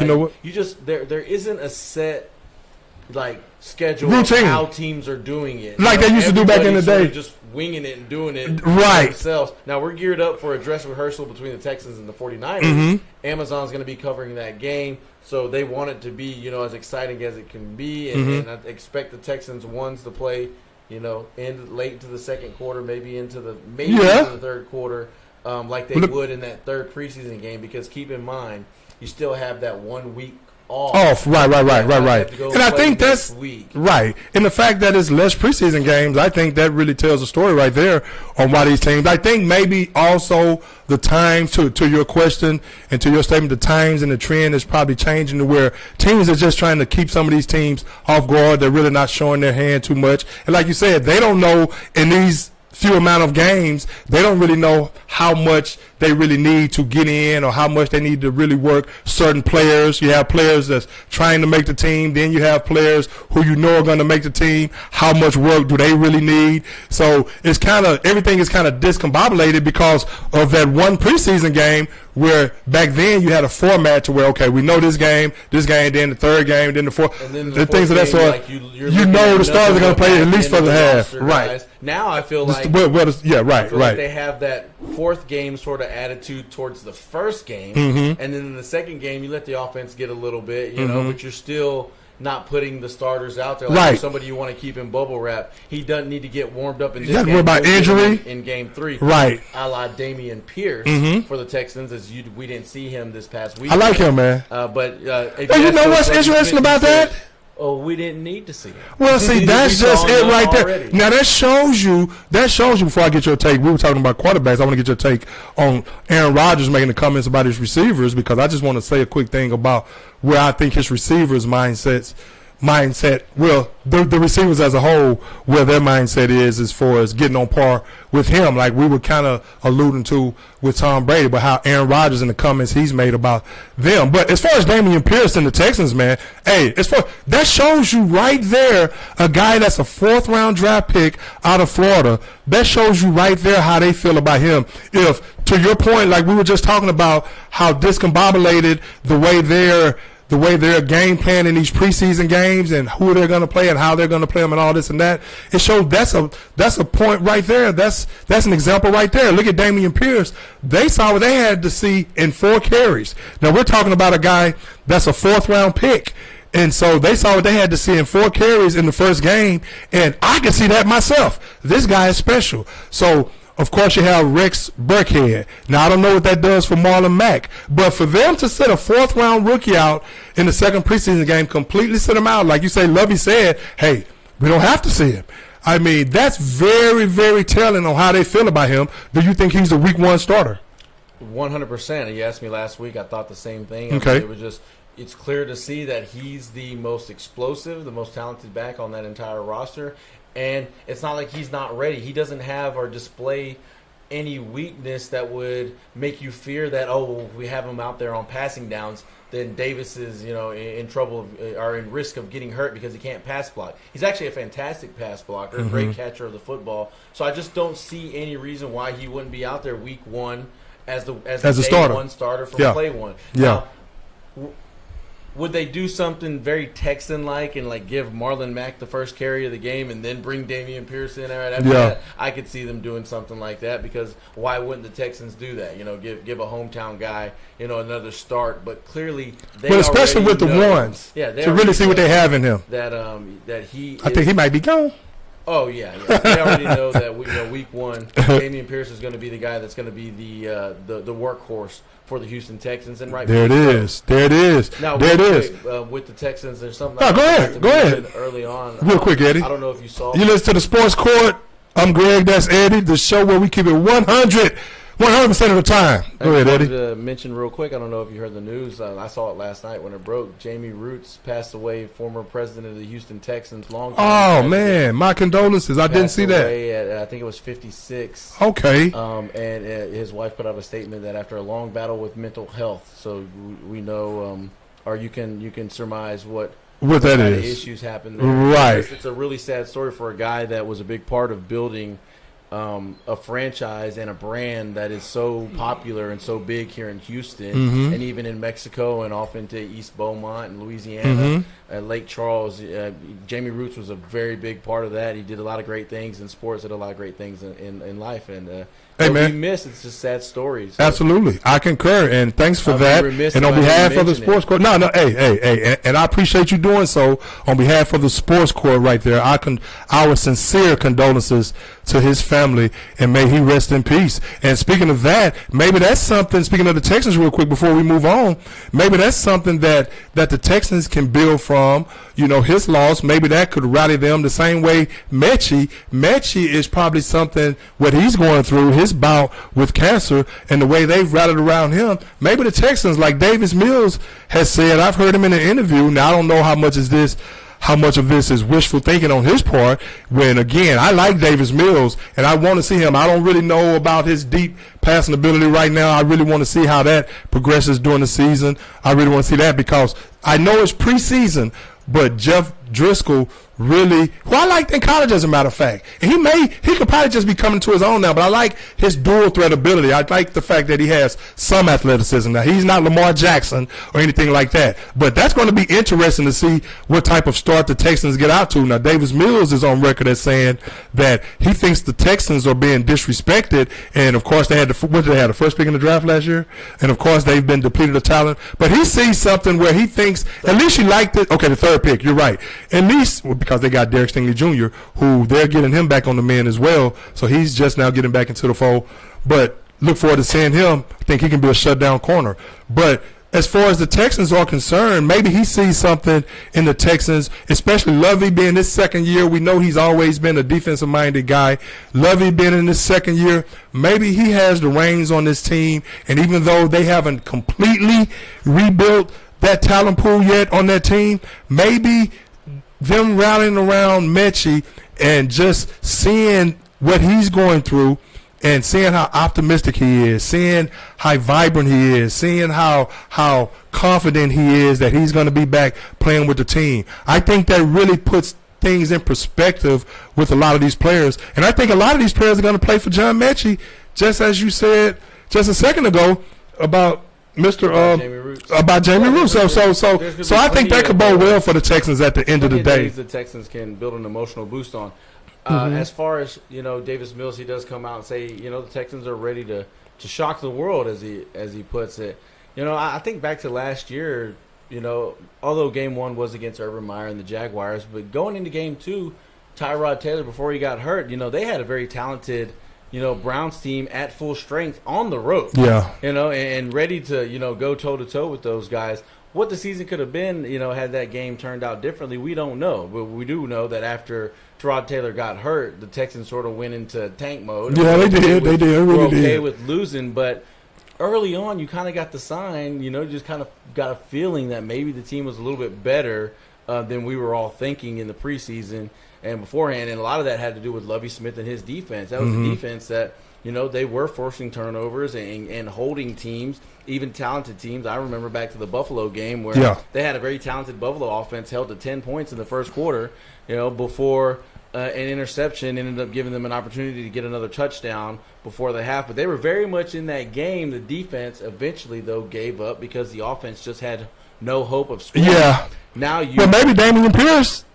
Well, you get Kenyon Green going in there. What I'm get him going in lineman. You've got Pep Hamilton who has come in and has pledged to bring the Texans back to a running style, a run first style team. Try to give Davis Mills some help throwing the ball down the field with play action, with things of that nature. And then you go in and you collect a bunch of draft picks, trading away your franchise quarterback.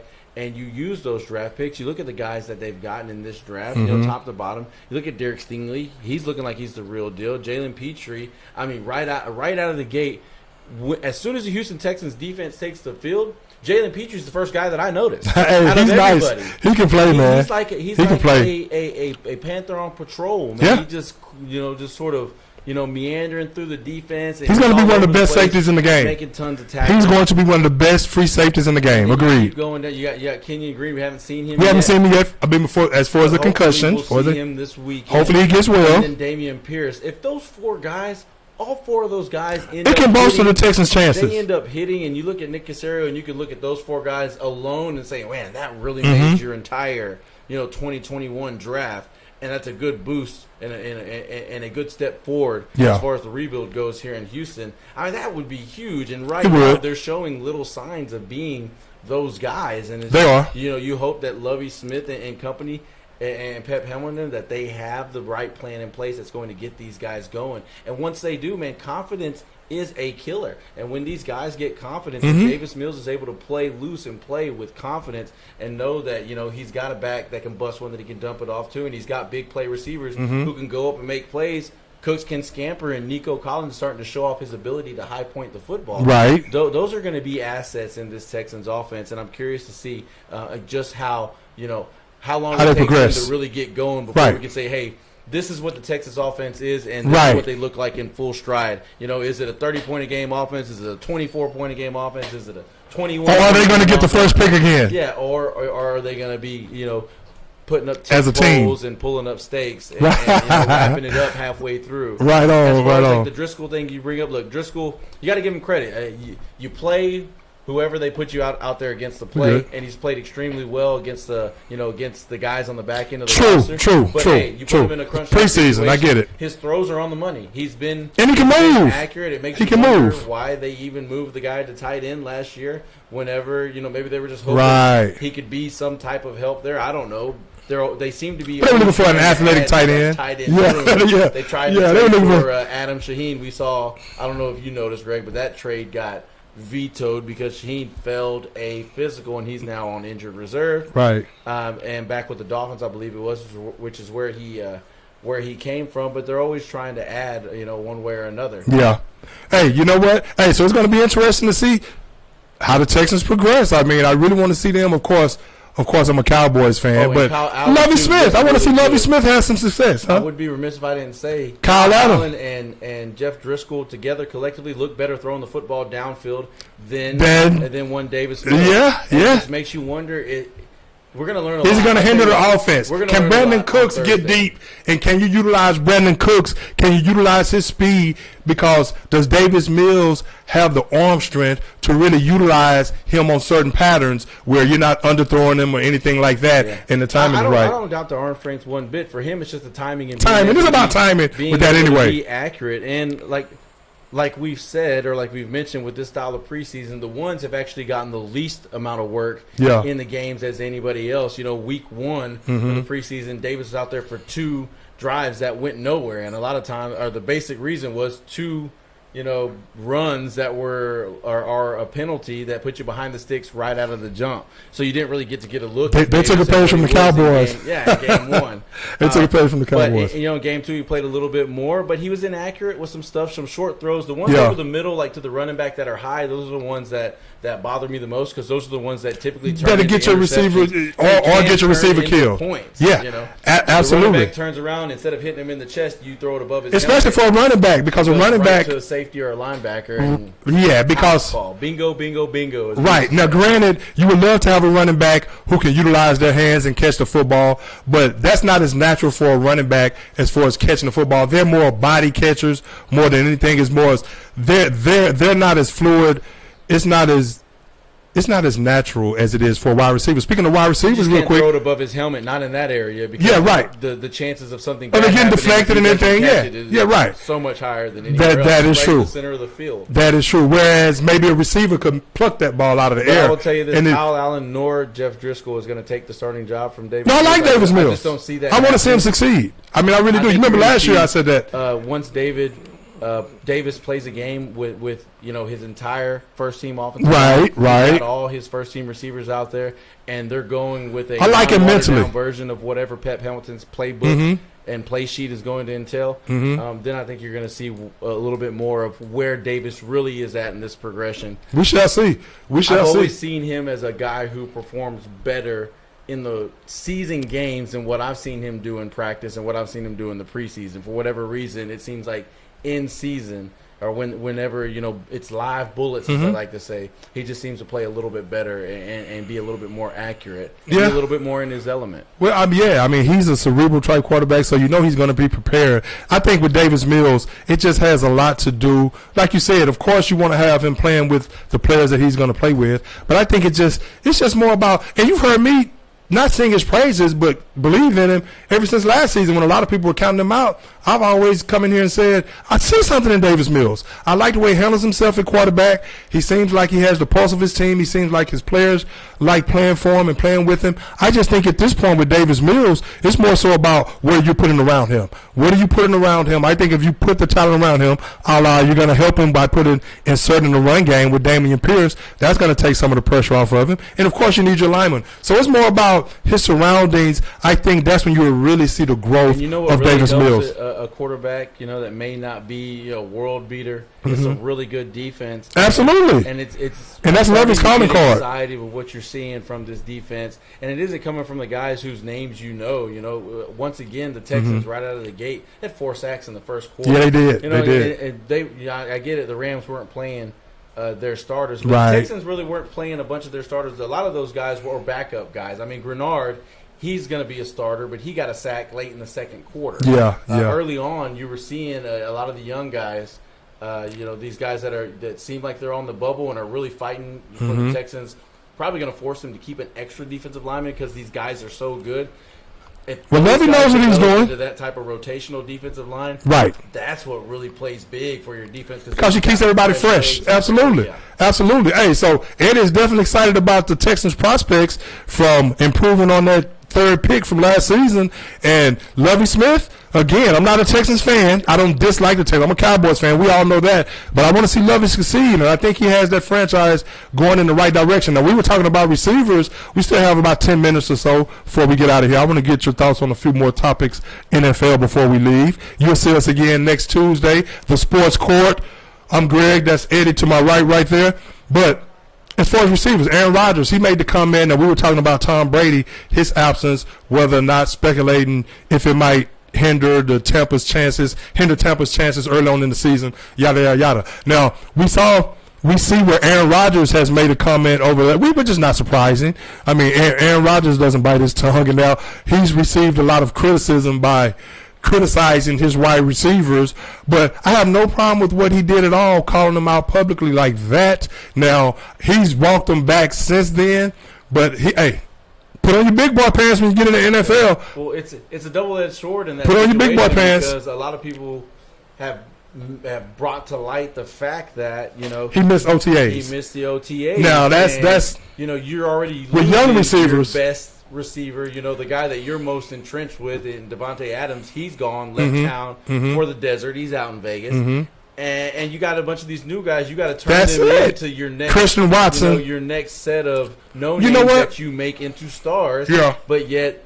it's not important enough to you to be there in OTAs. And I'm pretty sure those guys are like, hey man, if you really wanted us to be on the same page with you, we had some more. We were here working. You weren't. Now, as far as the new receivers, I totally agree with that as far as OTAs. Now, of course, but at the same time, though, realizing the way the NFL works these days and the way these superstars, now we're talking about Aaron Rodgers.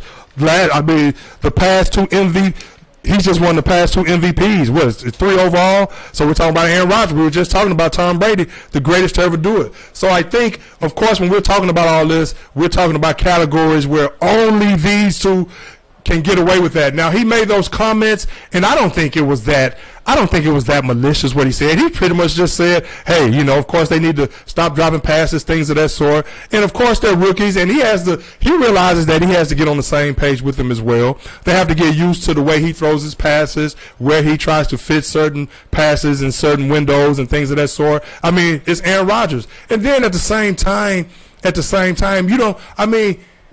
the way, hopefully, he talks to those guys like I was saying about Tom Brady. Even though he made those comments publicly, hopefully he, in practice, gets in those guys' faces and in the locker room, and he instills the confidence in them and let them know that, hey, he was just talking about how he really believes in them and he just wants them. He's doing everything possible for them to be successful. So now let's just heighten our concentration level up a bit, and because he sees something in them, I hope he's instilling that confidence. His comments, I think yesterday or today, he's talking about how they're improving. But at the same time, if you're a young receiver and he missed OTAs, so he has to understand that has something to do with their development not being up to par with where he is as well. And he said not really, but in his heart of hearts, he has to know that. He talked about how the coaches, it's up to the coaches to get these guys ready to play. And he's pretty much, in essence, he was pretty much saying,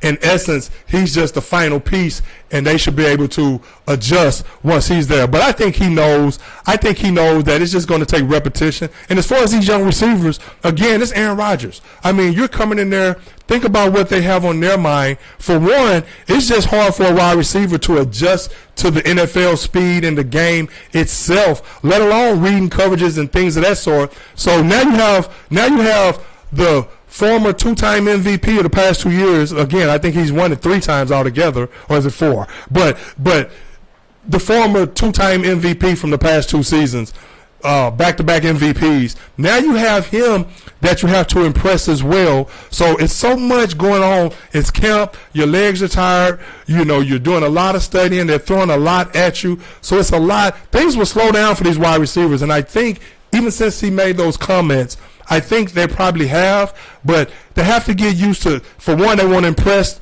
Aaron Rodgers. And they're new. So they have to learn how to adjust your routes in certain coverages. It's just so much going on that's been thrown on their plate right now. Aaron Rodgers has to realize, even while making those comments, and be patient in the sense like, hey, this is the NFL. This is a whole new ball game for these receivers. And as talented as these receivers are, as talented as they are, you have to give them time to gel and give them time to come into their own. I never forget. I tell this story from time to time, Eddie. I'll never forget when I was at Ohio State.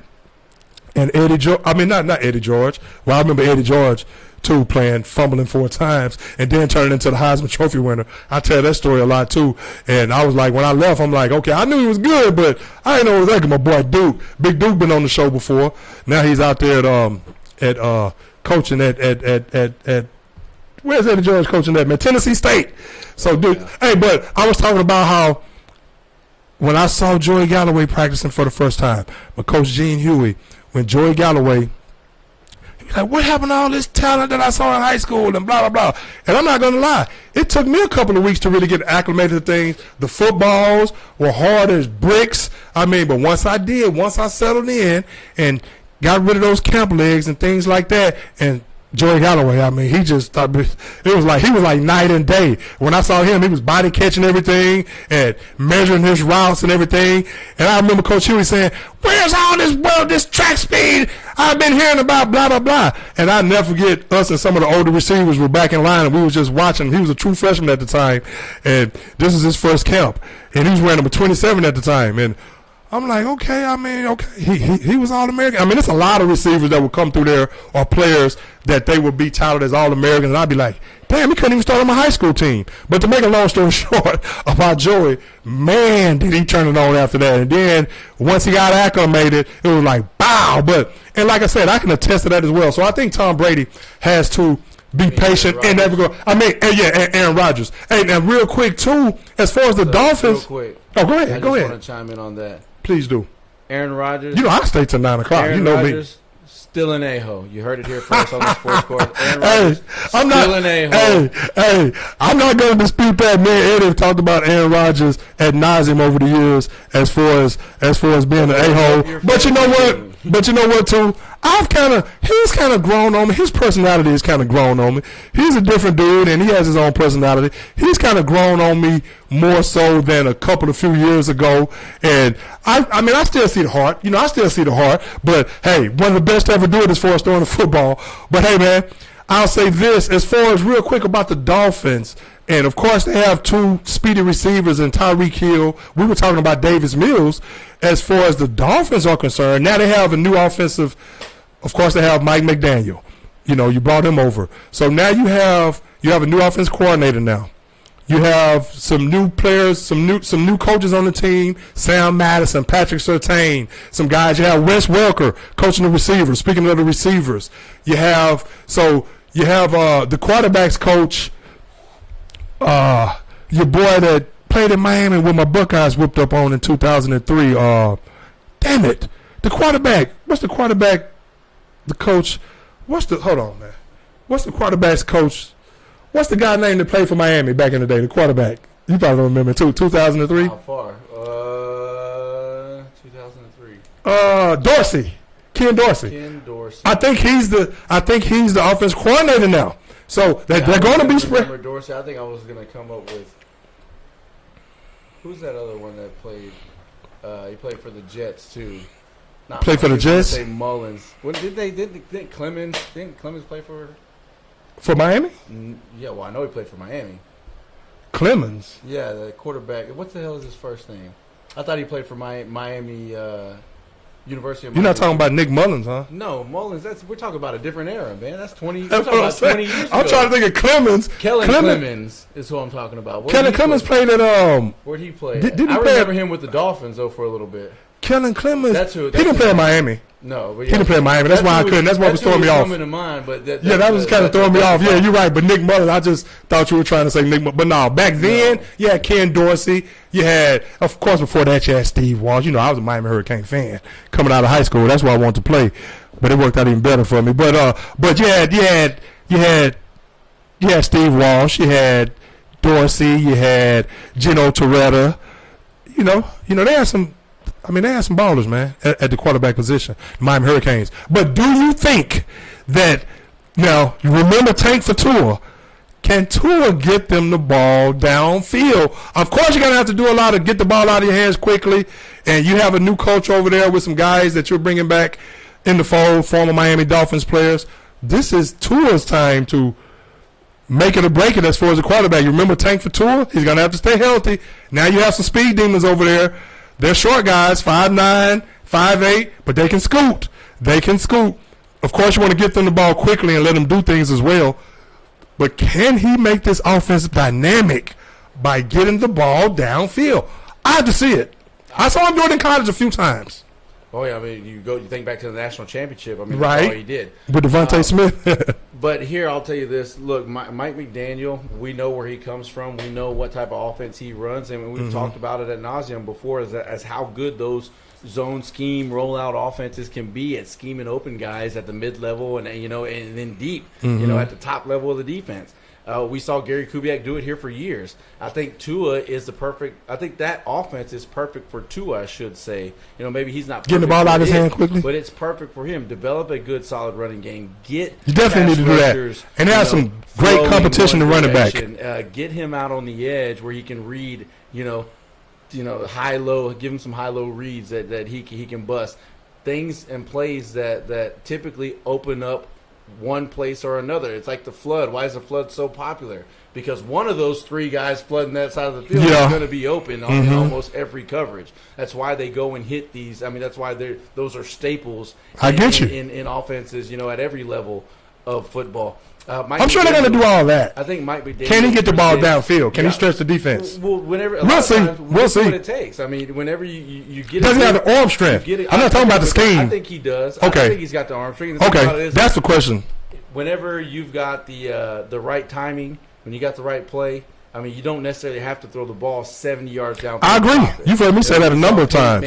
Look at Tom Brady. He doesn't have a cannon for an arm. We saw Peyton when he went to the Super Bowl. Peyton Manning. Peyton Manning. Lived in that 35 to 43 yard range where he would pop you. Now because he was so. These two guys can scoop though. Can they outrun the coverage? A lot of times you will see guys, in a wide open sea where he doesn't necessarily have to throw it, a mile, and he doesn't have to be the most accurate. Mike McDaniel's going to scheme up where all he's got to do is put a drop in a bucket, in a very, very large bucket, like throwing the football into the ocean. Those are the type of plays that he's going to try to scheme up. He's going to try to scheme up those. While you work Tua in to. What about that deep post? Yeah, they're getting that safety out of the middle of the field. They're going to take their shots. No, that's just an interesting question. We're going to see. Look, with Tua, if I'm throwing the ball deep, I'm not dropping back 5-step, 7-step, dropping, throwing the ball. You're going to get 5 times. Get the ball out in your hands quick. Establish a run, and I'm going to use play action to get him out on the edge and let him get some big chunk plays. And then when they start biting up on those quick little, then he take his shot. Then you take your shot. It's always a mind game with the defense. Tua isn't the guy that you drop back 7 steps. I agree. let it fly. Yeah. The Nerf football. No, I agree with the scheme. Fin on the back. Right, now, I agree with the scheme. 90 yards. Yeah, I agree with the scheme. It's just going to be interesting to see if these guys come. But, but that's something that we'll definitely see. Now, real quick. Now, speaking of that, we were talking about Josh Allen, and I think Buffalo, we're talking about a team to beat. Josh Allen, I think Josh Allen is ready to ascend. We saw he lost to Mahomes last year. I think Mahomes and the Chiefs, I think that offense is going to continue to roll. Now, again, he's going to spread the ball around like he's been doing in preseason, talking about teams that haven't played. That's been playing certain players playing Mahomes. He's been spreading the ball around. And I think even though Tyreek Hill, you can't make no mistake about it. You're talking about one of the top 2 or 3 explosive receivers in football, and we know what he did to open up that offense. But of course, Patrick Mahomes could really make that keep that defense honest, because he could hit him on those deep fly patterns and really make the defense think, okay, this is really something that we have to concern ourselves with, because Patrick Mahomes can get the ball to him no matter where he is on the field. So I think Mahomes. Now Josh Allen and the Bills, Eddie. I think Josh Allen, because you're a Josh Allen fan, and I become a Josh Allen fan where you were not at first a few years ago, and then you kind of grown. I was always saying, I think if he becomes more of a student of the game, which he has, I think they have to take some of the pressure off of Josh Allen. And I'm talking about Josh Allen because Buffalo is a team that can be dangerous. Of course, they lost Brian Dable to the Giants. Lost Kayvon Thibodeau, their first-round pick, to a knee injury. But I think Josh Allen, with that defense, Ed Oliver, Gregory Rousseau emerging, of course, they need to get better as far as the pass rush is concerned. You have Von Miller now. You have Shaq Lawson. I think that's enough. Now you have your boy at wide receiver over there, Diggs. Diggs now, I think he's going to have another great season. Singletary came into his own. I just think with Josh Allen, as great as I think he is, the reason I want to bring him up, I think what Buffalo has to concern themselves with, other than playing better defense this season, up to par with how we know they can play, getting a better pass rush, I think they have to take some of the onus off him and not rely on him as much. I don't think, as great as he is just running the football and utilizing his legs, I just think Buffalo needs to take a step back and maybe design a lot less of those carries where he's running the football like an option quarterback. If you do that and you preserve him, I think Buffalo has a legit chance of making it to the Super Bowl. I mean, he's shown to be still got Cincinnati. Pretty durable. I mean, yeah, they do have a great chance to get to the Super Bowl. I do like Buffalo. I don't like similar to, you look at that Miami offense and you look at Buffalo's offense. You got Tyreek Hill, a speedster. You can say they can use Diggs in similar ways that they use Hill in that offense. They're really they being the Bills. They're really hoping that Dawson Knox develops into this guy that can do what Travis Kelce did for Tyreek Hill and what Mike Gesicki is going to do for Tyreek Hill in Miami, and that's give the safeties and the linebackers somebody that they have to key in on. They have to account for. So they can't have their head on a swivel and catch that, streaking Diggs coming across on the over routes. They right. So much in Buffalo. Dawson Knox development is going to be huge. Critical for Agreed. How he's an outlet. How much better this Bills offense is this year, and how if they're able to actually beat the Chiefs and get over that hump and get to a Super Bowl. But real quick before we go, is there any rookie that you would say going into the season right now, surprise rookie, whether it be offense or defense? Give me a rookie who's gonna knock your socks off and surprise somebody this season. Doesn't necessarily have to be a first-round pick. We're talking about surprises. I got you. Well, you heard me talking about Turpin. That was a surprise right there. He's essentially a rookie, even though he hasn't played in college since 2019. Oh, man. You know what? I would have said probably Kayvon Thibodeau. There's a few of them that I actually like, A second look at his knee by James. Yeah. I mean, that was huge. That was a huge loss for them. I thought he could be special. Same thing I thought about Isaiah Simmons, but that's another topic we'll talk about with the Cardinals next week or something. I think he's on the verge of being a bust. He needs to come with it. I mean, he has tremendous talent. But as far as a rookie that I would say right now, man, I like what I've seen so far from the quarterback out of Pittsburgh, Kenny Pickett. I like what I've seen from Kenny Pickett thus far. I even like what I've seen from Desmond Ritter. I like what I've seen from him as well thus far. Pickett is a good one. I mean, yeah. I'll take that. Pickett is a good one because he's gone out and produced every If single Stingley time. can get healthy, Looked really well, and he's going to make it real hard for Pittsburgh. We talked about they do have the luxury where they can kind of bring him along slowly. Nobody's really expecting them to kick ass this year, Right. You know, so they can do like we talked about the Mahomes treatment. let him But evolve. a rookie that I think is going to stand out and I think is going to jump off the page, and I'm going to stick right there with your Buffalo Bills. That's James Cook. I Okay. think James Cook. I like him. Out of Florida State. Into the 3-down back that this type of offense would love to have. Yeah. And I don't think it's going to be a slow process either. I think the more acclimated he gets to the playbook and the more comfortable he gets with the speed of the game, you're going to see this guy develop into more of More like sooner than later. Dalvin Cook. You know, Yeah. I know he's a little bit I smaller. agree. I A little agree. bit more. He does have the explosiveness. Yes, he He's gonna does. be a lot more like his brother than maybe what you're seeing now. You're seeing some flashes of it. Let this guy get comfortable. I think he's going to surprise. He was at Georgia, wasn't he? Cook, yes. Yeah, at Georgia. And you know what? Yeah, we definitely spoke highly about him. And I like that. I'm really looking forward to seeing. I forget he was with Buffalo.